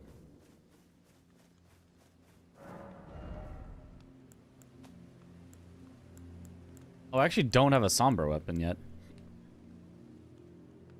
But I have a somber one, so...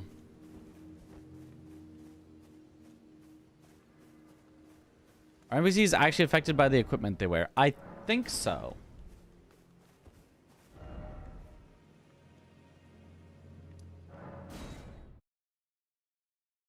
I'm pretty sure they get the poise and defense and stuff of the armor they wear, but they don't have weight, so it's just you really hope they don't have heavy armor. And she had pretty heavy armor.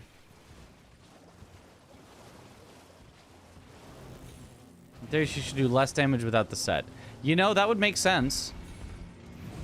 She does also always feel like she generally doesn't do that much damage in Randomizer. And maybe that's why.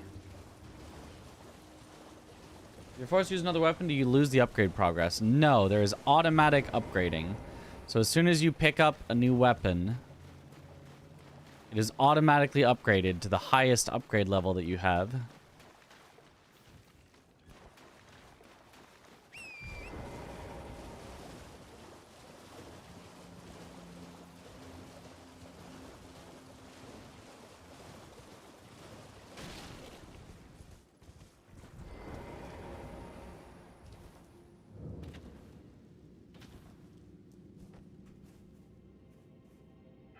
The rando setting?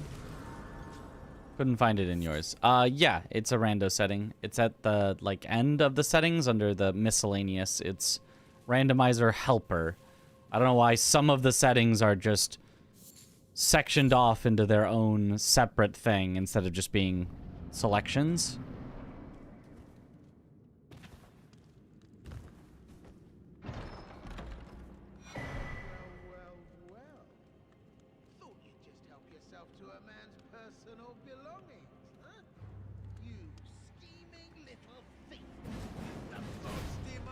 Aw.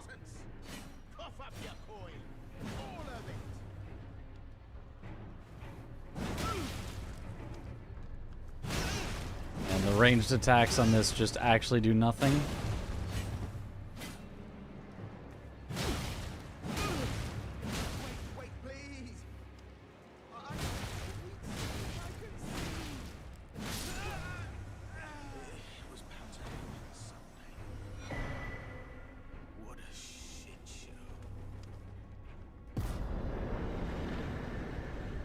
Celebrant's rib break. Another non-somber.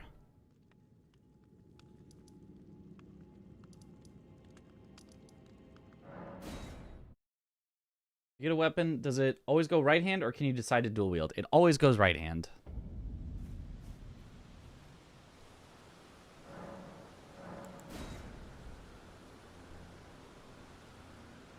Deserved.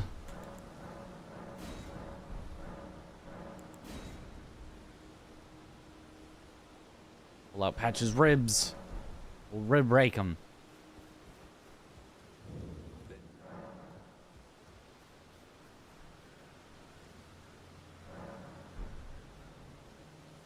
Patch is in a dress often. I mean, like, half the outfits in the game might be some form of dress.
This is a really awkward arena for him.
is he gonna make his way out?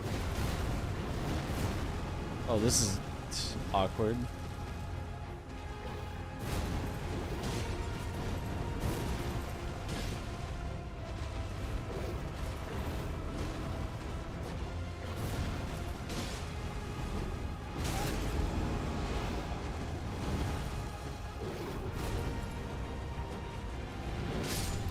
There we go. That was something. Yeah, this weapon, not great. Malekith's not even supposed to be a tanky boss.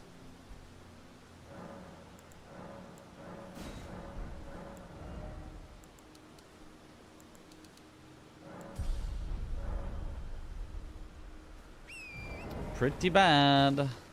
Yeah, oh, look at how little damage that is, and no bleed or anything. Ugh.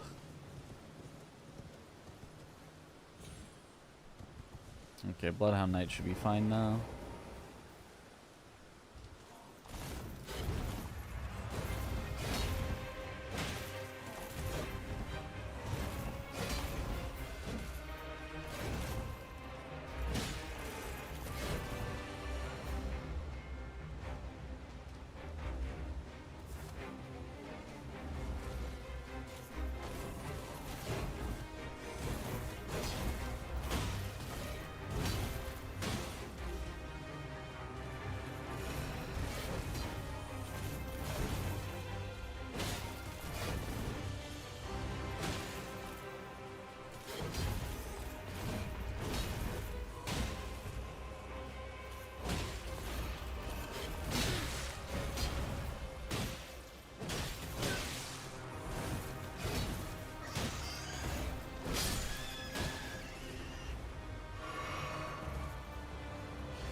Okay. Why doesn't that thing have bleed? It looks like it definitely should. I agree. Why does it not have bleed?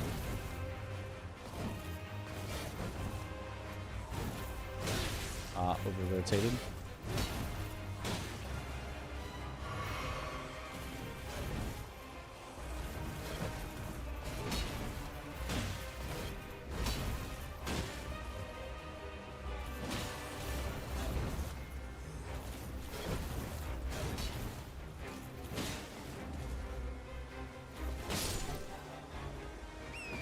Like, how would this thing not bleed you?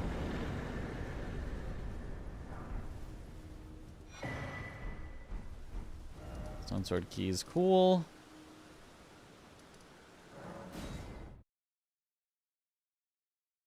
Could have been a poison bleed spear. Could have been, yep.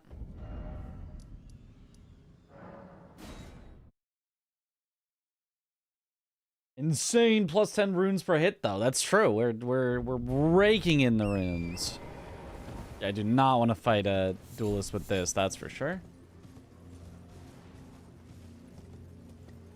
Excuse me.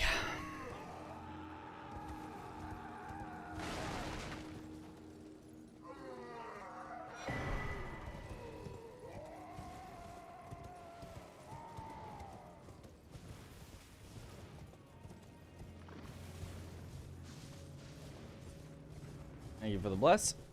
Hydrate. Thank you for the hydrate.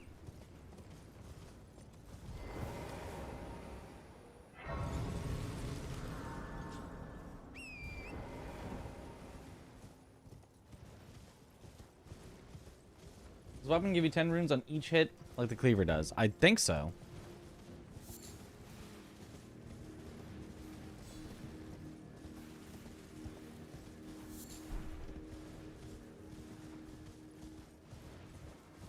All the Celebrant's weapons do. Uh-huh.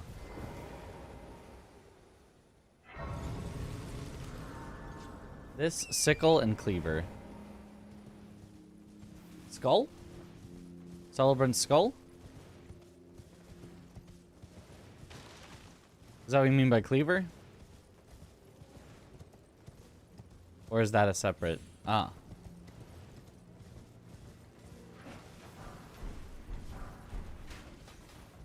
More somber ones if I find a somber weapon.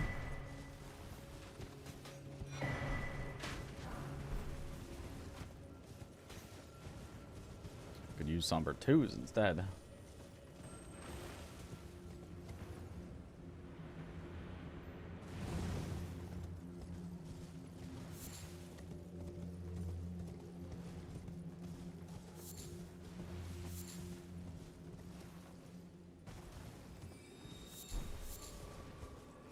In theory, any slash pierce would bleed if it was just logical. Yeah, but like, within the logic of the game for what things cause bleed. Like, I feel like this absolutely looks like something that the game would say causes bleed. Okay, that bear, he's just yelling.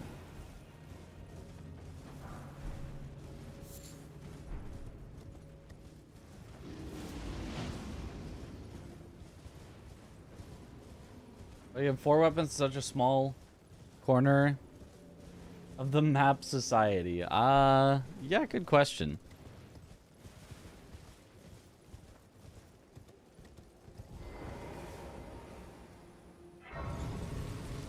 And unfortunately, we did not get another weapon to replace this.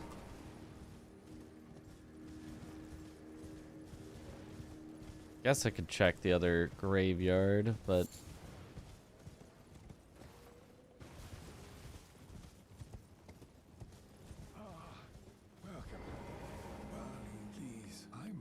Does Stormveil get 4? If you count random drops, I think so.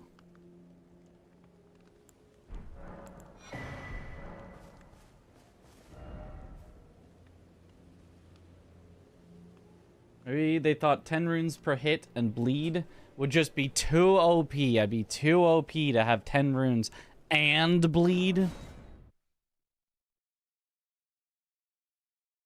Everyone would use them for the 10 runes.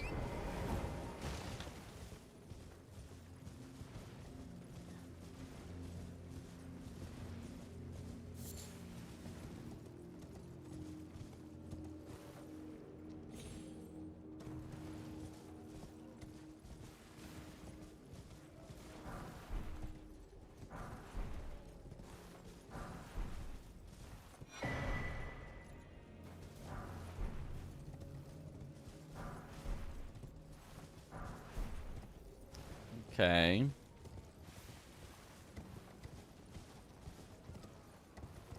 Still not a weapon.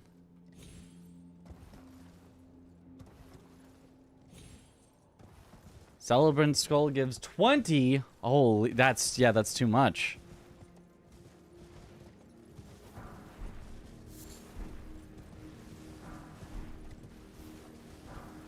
Another non-somber.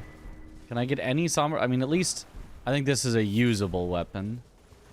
I don't think it's good, but I think this is at least a weapon that I can use. It's got bleed on it at least. So let's see how I feel about this against a duelist, because a duelist shouldn't be the hardest thing, but like I feel like I'm actually just gonna die to the duelist.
Aha! Never mind, I got this. Easy.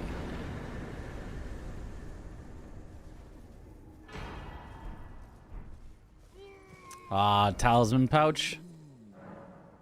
Unfortunate, but bound to happen at some point.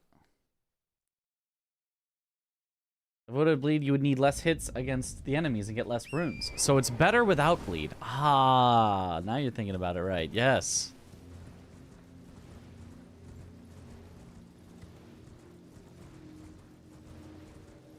Over the course of the playthrough, those 10 runes would add up to literally a level. Yeah, I'm not actually sure that by the end it would even be 1 level's worth of difference.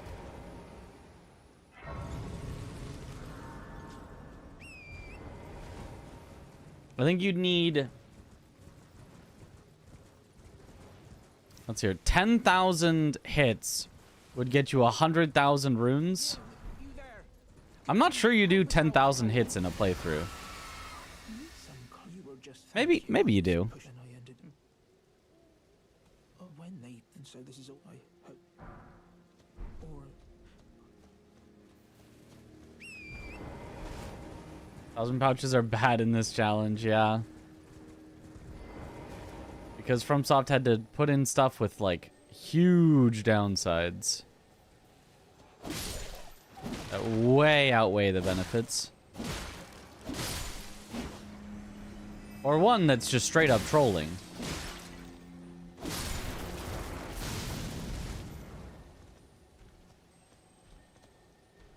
Hi, Margaret. Hold on a second, Margaret. I just want to collect this. Or Morgott, actually.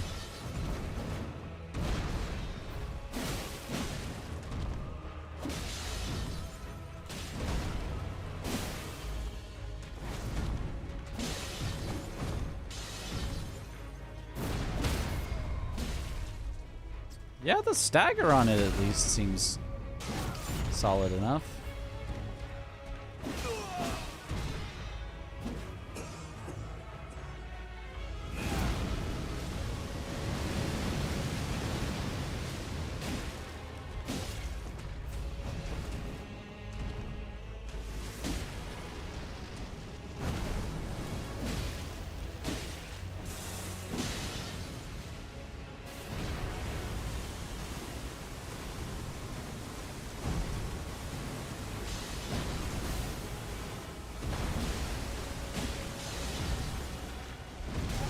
Stop! Of course, you left that in the exact spot I needed to go.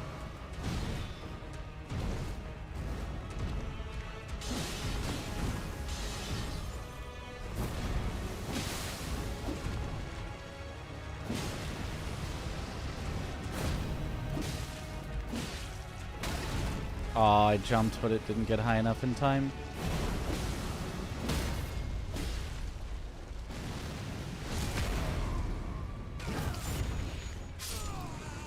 That works. Morgott kind of feels tame compared with his Night Rain variant. Yeah. Yeah.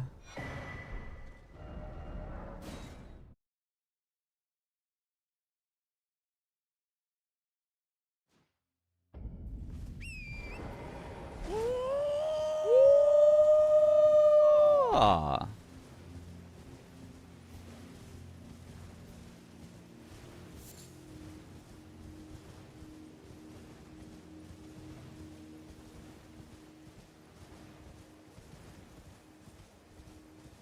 Solid, but the charge into Unsize is atrocious. Yeah, it was pretty bad. It was when he was like standing up and I could do whatever I wanted. It was like, oh, it's maybe that's fine, but like, yeah, it would be really hard to just work in.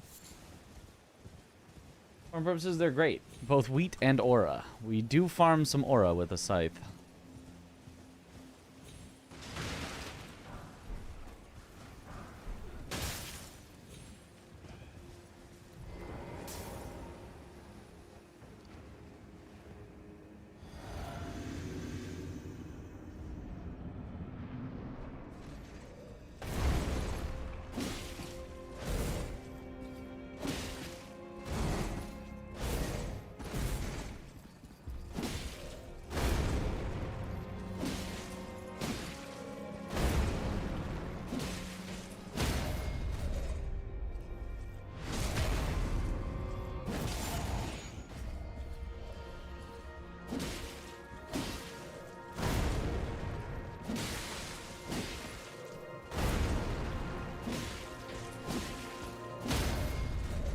you would stagger. Ah. I knew you'd stagger.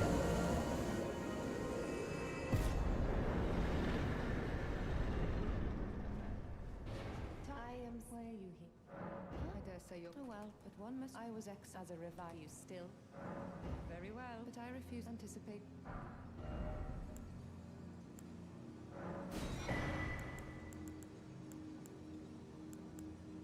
I don't know if either of these give me something I want, so I'll just buy them anyway.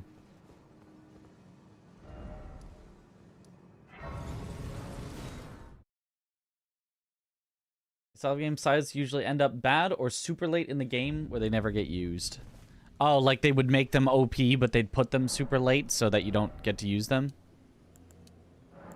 But actually make them good? Yeah.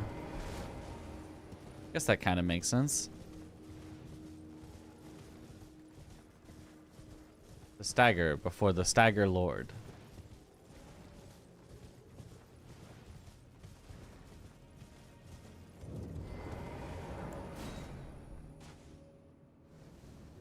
Have you guys read the stream rewards in the clip? I only saw Josh, but I know you and Chris were there. I was not there.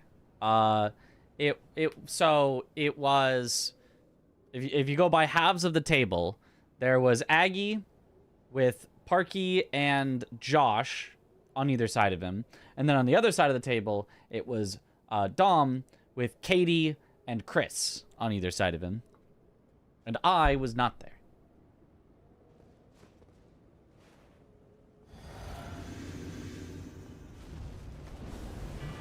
Oh.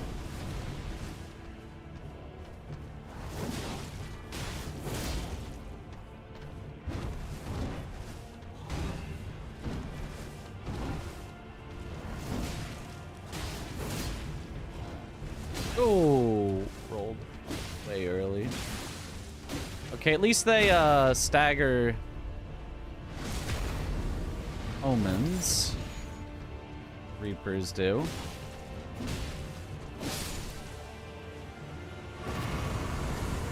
That's a large positive.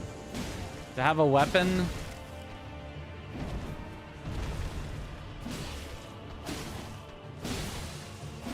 that can actually stagger these like medium enemies.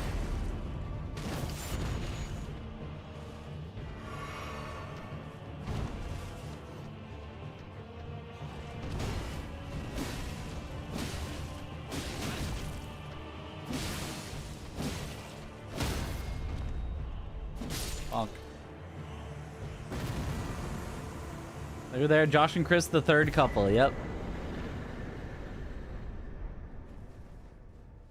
Nah, unfortunately, they had 3 people that were invited. Aggie, who was nominated, Dom, who was nominated, Parky, who just got invited because she's cool like that.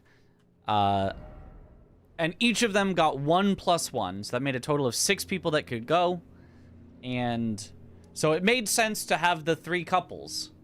Right, Aggie and Parky, of course, were the 2 that were invited, so of course they'd be there. Dom bringing Katie, of course, makes perfect sense. The next couple, and then Chris and Josh, the third couple that we all know, yeah, are a couple. So made sense that if you're gonna bring exactly 6 people and 1 person has to get left out, makes sense it would be me. So perhaps next year, perhaps they'll get 1 more spot at the table, or I'll get nominated.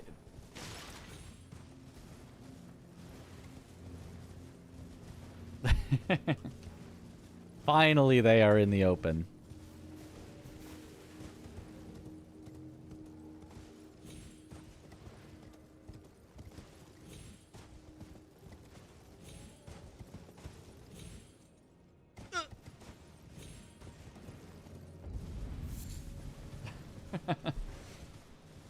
Hey, Josh cheats on Chris with you.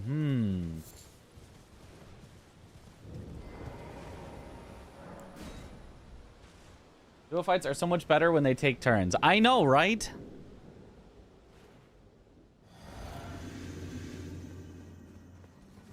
Weird how that works.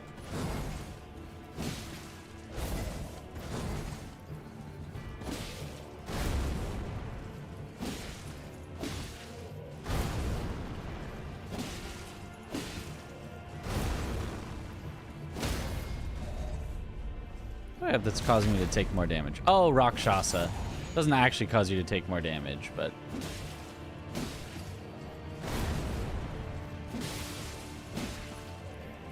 the game puts the effect on your character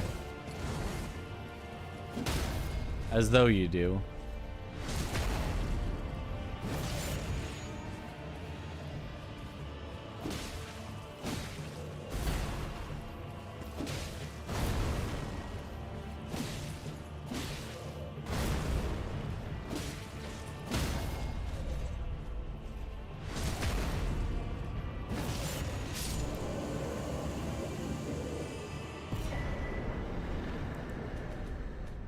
I have one stone sword key. I don't remember if there was a buyable stone sword key at any of the merchants.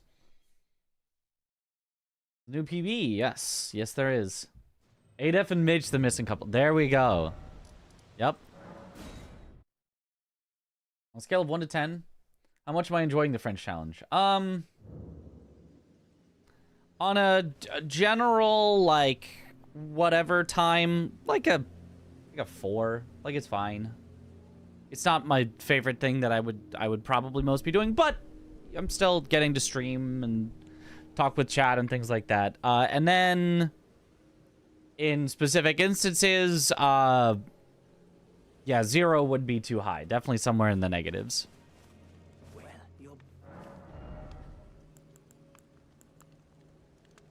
I don't think there's any point where I'm like, love it, where I'm like, dang, this is my favorite challenge I ever did. But like, for the most part, it's usually fine. Is it Night Rain? Is this Night Rain? No. This is regular base Elden Ring. What was I doing here? Oh, I was checking Kale. That's right. That's why I went to Kale, to see if he had Stone Sword key, but he does not. Honestly, I think I might just make it where if I don't already have the Stone Sword keys, I just move on to Stormveil and come back. It's one boss different, like, whatever. I think that's just better than kind of wasting our time going back to every merchant that doesn't have a key just to double check and make sure. Arguably, probably got invited because she was like the next best or second best for Sapphire Award. Maybe that's your theory. I mean, I think it's just because, like, they... I think that, I mean, I don't know, like, the exact how, but, like, in some way, Cutie knows her, or she knows Cutie, or they're mutual friends in some way with somebody else who's a streamer who, I don't know. Oh, maybe it's through, like, Nandre? I don't know. I think there is just some mutual knowing and honestly could even be through Ludwig, because Ludwig always puts like Aggie for speedrunner of the year like stuff, and has said like, you know, oh, you know, the host leaving wine about it is like if Aggie and Parky broke up, like it wouldn't work. It's like so I think maybe it's just through Ludwig. Maybe Ludwig knows her. I don't know. I don't know the exact specifics, but I think she is just known. I don't think it's like specifically through votes. Although it could also be. Okay, well this is an awkward arena for you.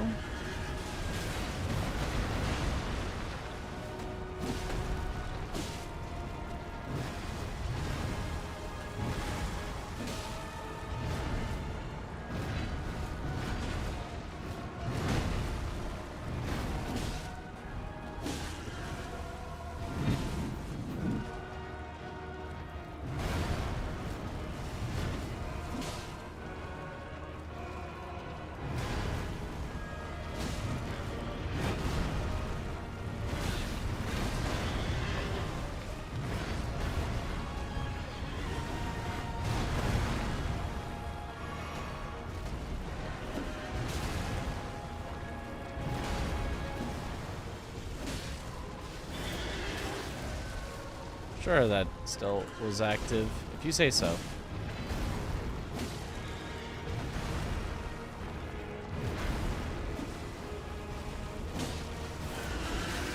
sure that was still active.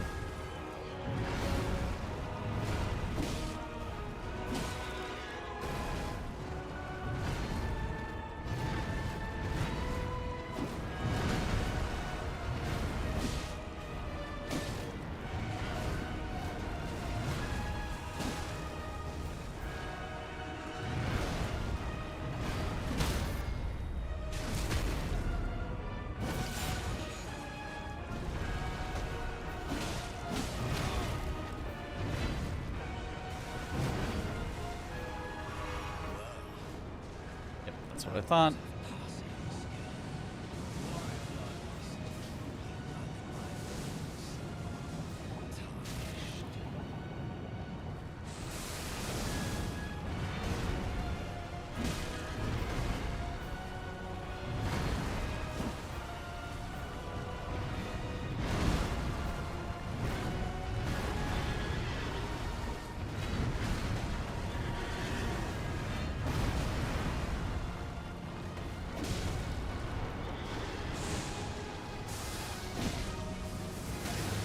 Oh.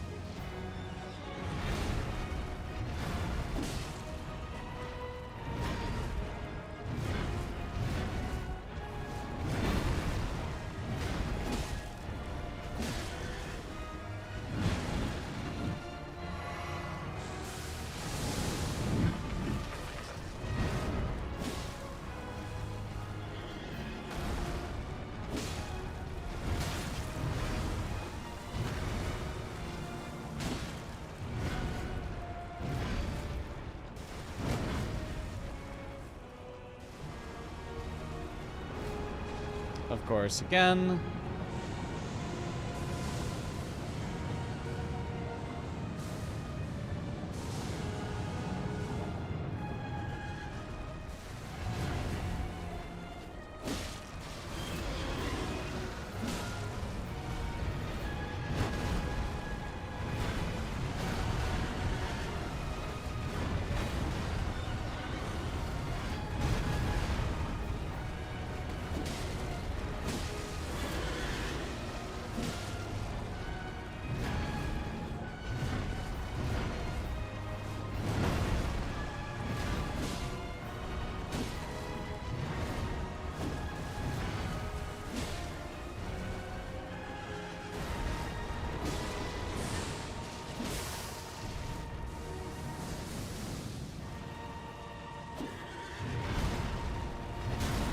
What?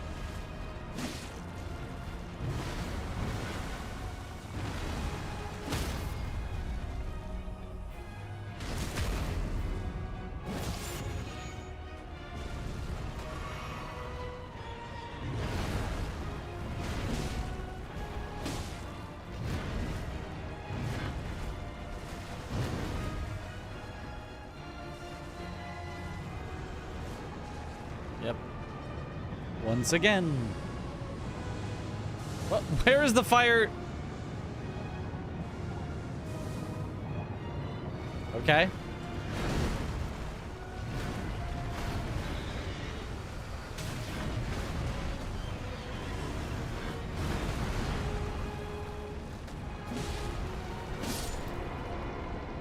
Sure.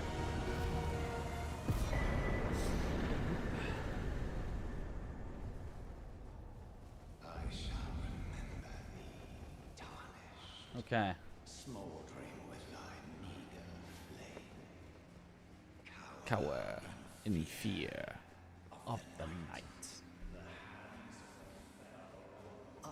It's titled The Guardian Breach. Well. The gate.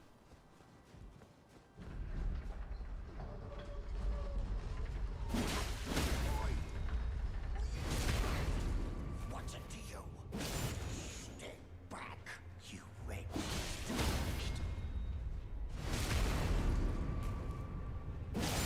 Yeah, I'll be honest, very not impressed by this scythe when you don't have bleed on an enemy. That PK took so long.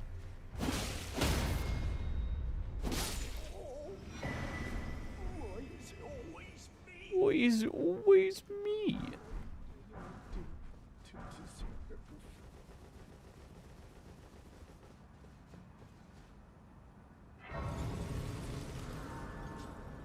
What's your favorite non-great weapon, or more so a weapon you have fun with, but it's underrated? To see when it seems torrent, whereas there is, but I can take gathering. Burn at my hand.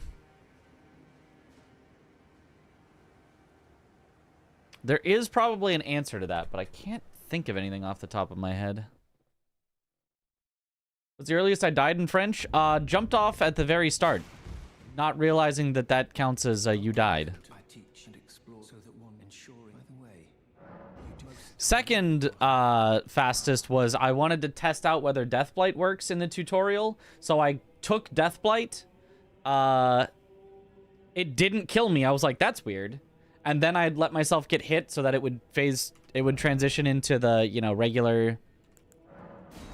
Like, it would go past the tutorial. And then when I spawned in, I immediately was dead. Because apparently Deathblight goes through the start. At MIT? Deep lore.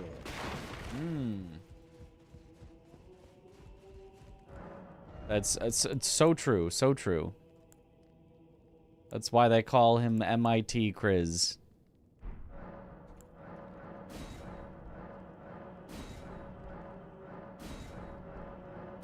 You have to kill Graph to sign replacement. Later, yes, in Liurnia. Oh, Somber 2. That is what I need.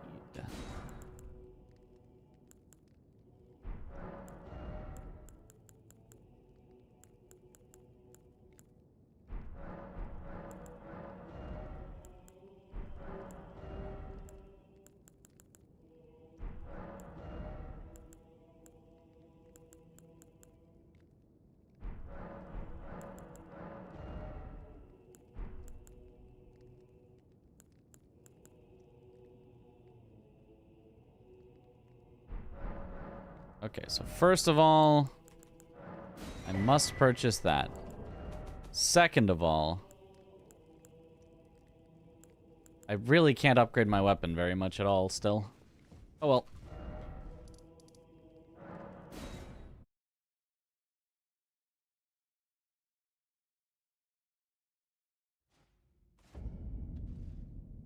Is it Elden Ring that the scythe does more damage if you hit with it at the end? I don't think so. I don't think I know of any weapon that does more damage if you hit with a specific spot. Well, maybe that's just because I don't know. Maybe it does.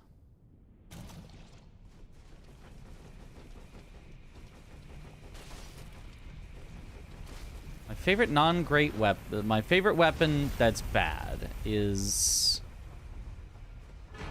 Or that's at least not great. I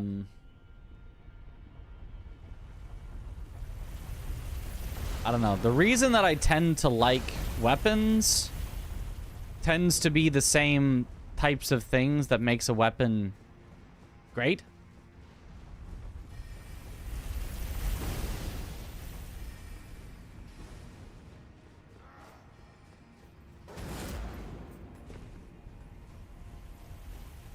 Like, I like weapons that, you know, hit hard with a single hit, have a lot of stagger.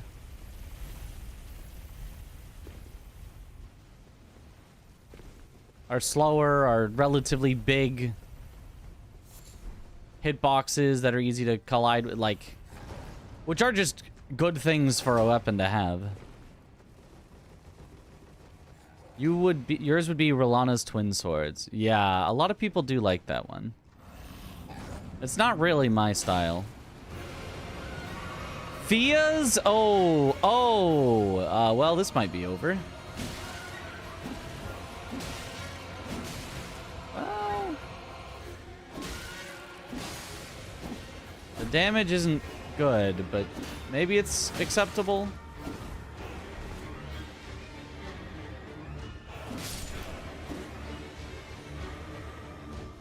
About Rosas's axe. I haven't used it that much. I wouldn't call it a favorite. I would call it probably better than I would use it. I would call it the, like, opposite of this. I think it's greater than how much I like it.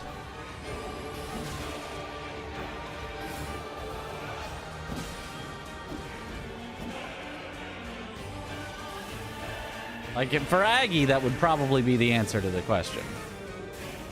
That or Ice Rind Hatchet.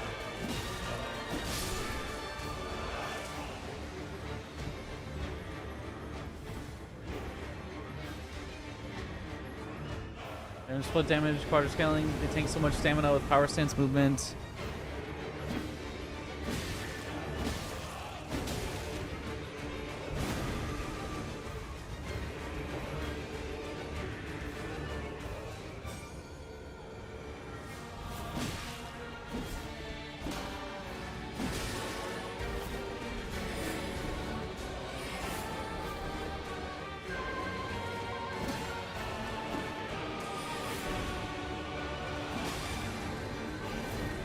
Here we do get to see the hidden benefit of Reapers, that they, like, damage around shields. Ow.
Yeah, okay, sure.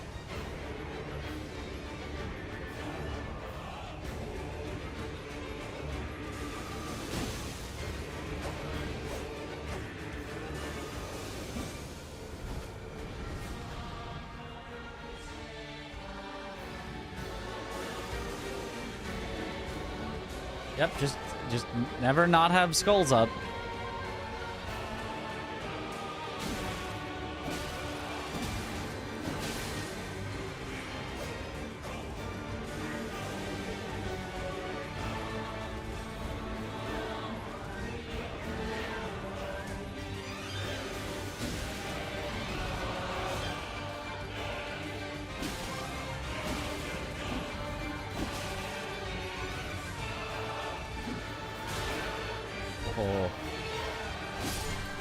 Okay, not bad.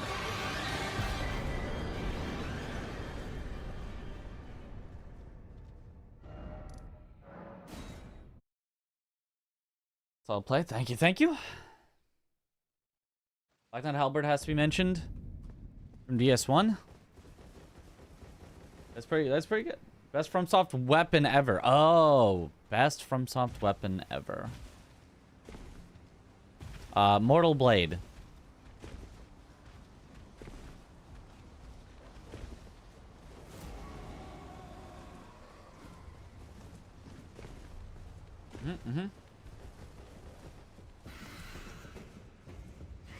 Everything else wishes it could be as powerful as the Mortal Blade.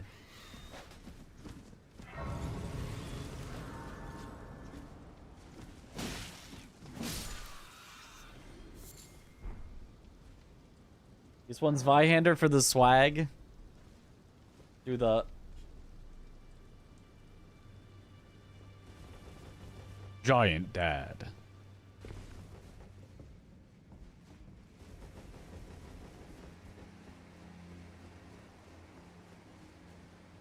Base cannon. What would I have loved for Sekiro? What would you have loved for Sekiro? Besides more of it. You can just sneak by. Dog doesn't even notice. You see, Farron Greatsword, I think, is your favorite of all time. I'm not sure I can picture that one. Oh, excuse you.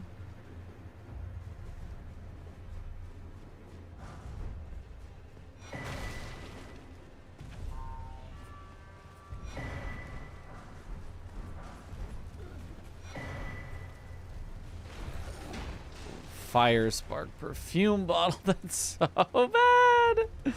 Oh boy. Oh boy. We still have yet to find a single somber weapon that would let us upgrade more.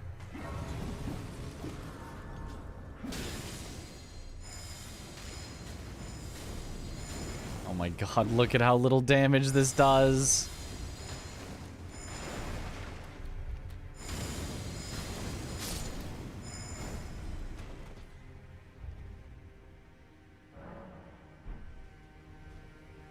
You could have different styles, like how you had Ashin attacks and Monk's attacks that give you a new move, but for a whole move set. You'd still use the same sword, but differently. I think that would have kind of ruined Sekiro. I don't think it would have worked for the combat style at all.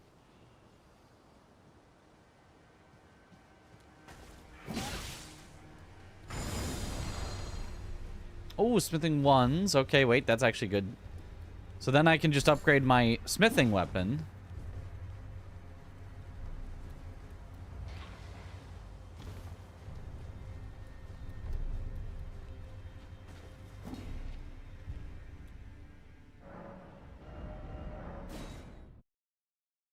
Because, like, then you have to... one of two things has to happen. Either the different combat styles have to be visually distinct, but functionally identical. Or they have to be actually functionally different, in which case the entire balance and back and forth and finely tuned nature of Sekiro's combat would have to be completely thrown out the window. And I don't think either of those really does anyone any good. In fact, like, I think the attacks in Sekiro are like... it doesn't even matter what they are. Like, I think nothing about them really makes a difference. Because all it is like, yeah, you throw out an attack, but it's just going to get blocked and then deflected. Which, in itself, changes, like, the animation of your attacks to ones where you're getting blocked and deflected. So if you had, like, a different style of weapon that you, like, attack differently, but it's all getting blocked and then deflected at the end anyway, like, I don't know that that would make any difference. Because it just is a, you know, back and forth like that game.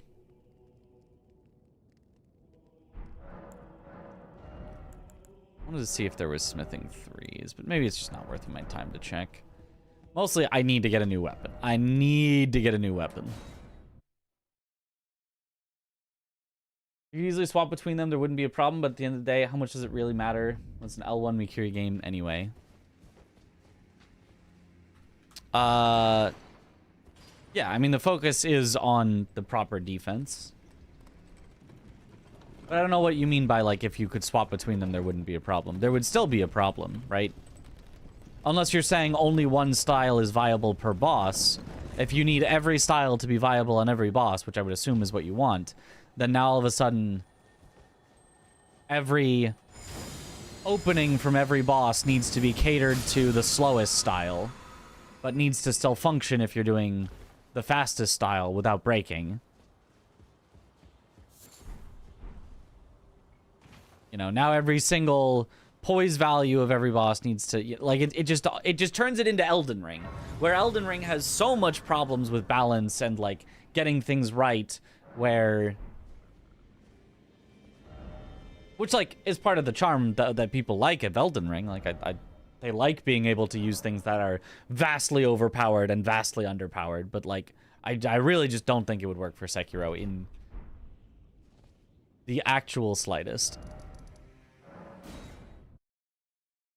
Combat art scratch that it anyway. Ichimonji, Mortal Draw, etc. Yeah, but like every one of those is, which are also good, but like they all function sort of outside of that normal, because there's none of those combat arts that you can really just throw in the middle of like a back and forth with the enemy. They all need to be like, you find a time where you're both kind of idling and you just send it or something like that. Or, oh, the enemy's charging up their super move, I'm going to send it. In which case, you know, all of the combat arts are functionally identical. They all are just used to get in big damage and interrupt the enemy's big move. But I'm okay with that because, like, that is a good purpose for them. Whereas a different combat style isn't going to be something like that. Isn't going to be something used in that specific way. It's going to be changing the entire combat dynamic and flow. At least if it, you know, does anything meaningful, if it's not just cosmetic. Any pickups? Any other cool pickups? I really need to get rid of this weapon.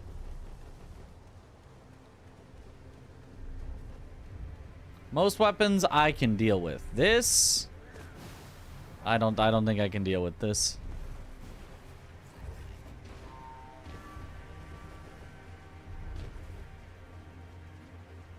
It was the first combat art that I got.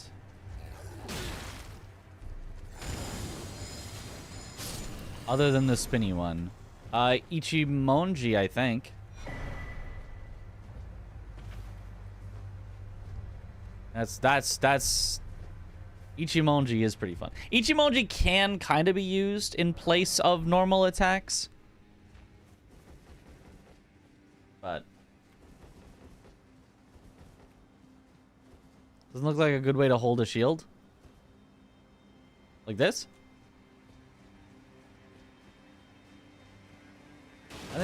I think that's historically accurate.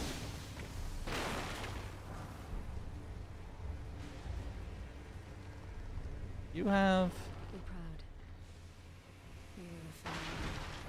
you do have an item for me.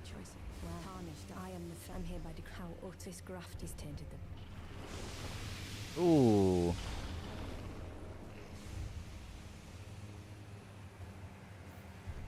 Double Ichi carried you to Owl. Oh, that's... Oh! Didn't really think he could grab into there like that. Am I just dead?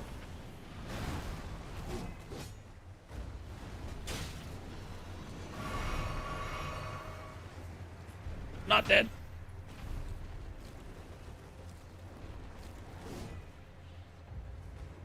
I'm fine.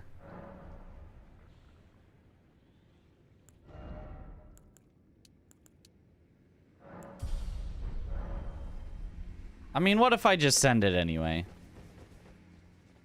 How bad could a +6 Firespark perfume bottle truly be?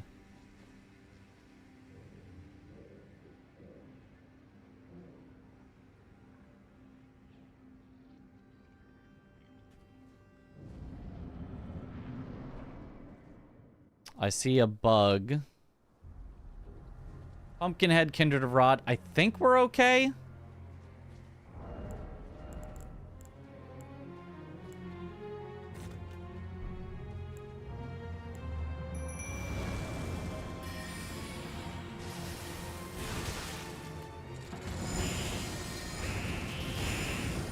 Yeah. Fire is pretty good. Summon's not really doing much, but it doesn't really have to, so.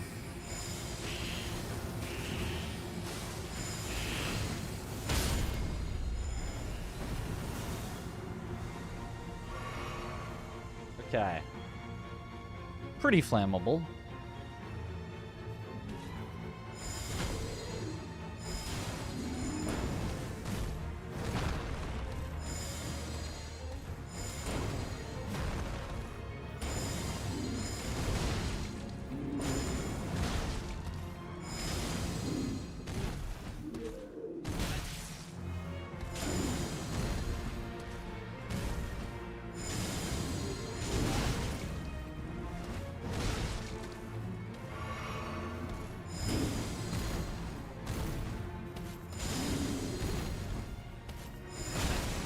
do not know the Pumpkinhead moves, because you always just kill it in 3 hits.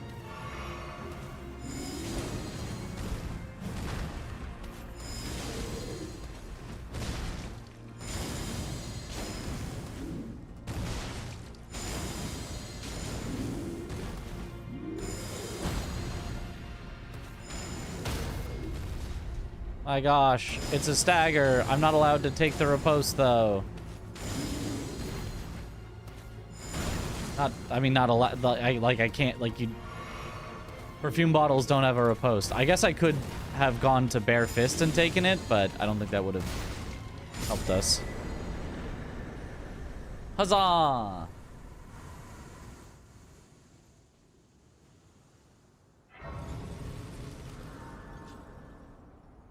All right. Were the perfume bottles broken on release? One specific Ash of War with the perfume bottles was very probably too good. Which was rolling sparks. So it would do like, instead of where currently you throw out, see how it's like there's like the bunch of like little explosions and they kind of go like pop, pop, pop, pop, pop, pop. But the enemy can only get hit by one of those. Rolling Sparks did like a big one where he would go like this, and it would come like a bunch of big explosions over your head, out forward in a line, and enemies could get hit by every single one of those explosions that went out. So it was like, oh wow, if you've got, you know, like Hippo and you stand at its head and you throw it forward and it goes all the way through the Hippo, you could do ridiculous damage. And then the thing that was discovered that made it broken was if you look down at the ground, all the perfume, instead of going out in a line in front of you, all gets bunched up at your feet and all goes pop, pop, pop, pop, pop, pop, pop, pop, pop, pop, pop at your feet.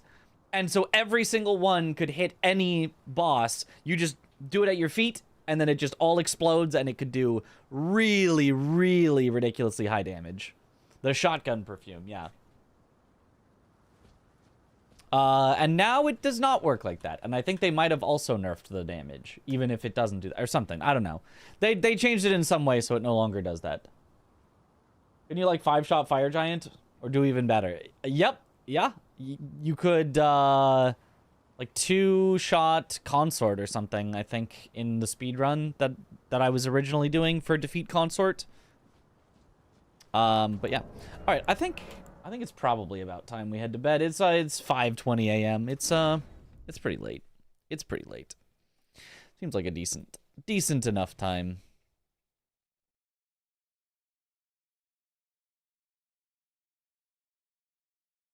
A lot of fun PvP videos about that. Really, I feel like that wouldn't work that well for PvP, but what do I know? 5:20 p.m. for you, other side of the world. Nice. All right, let's raid.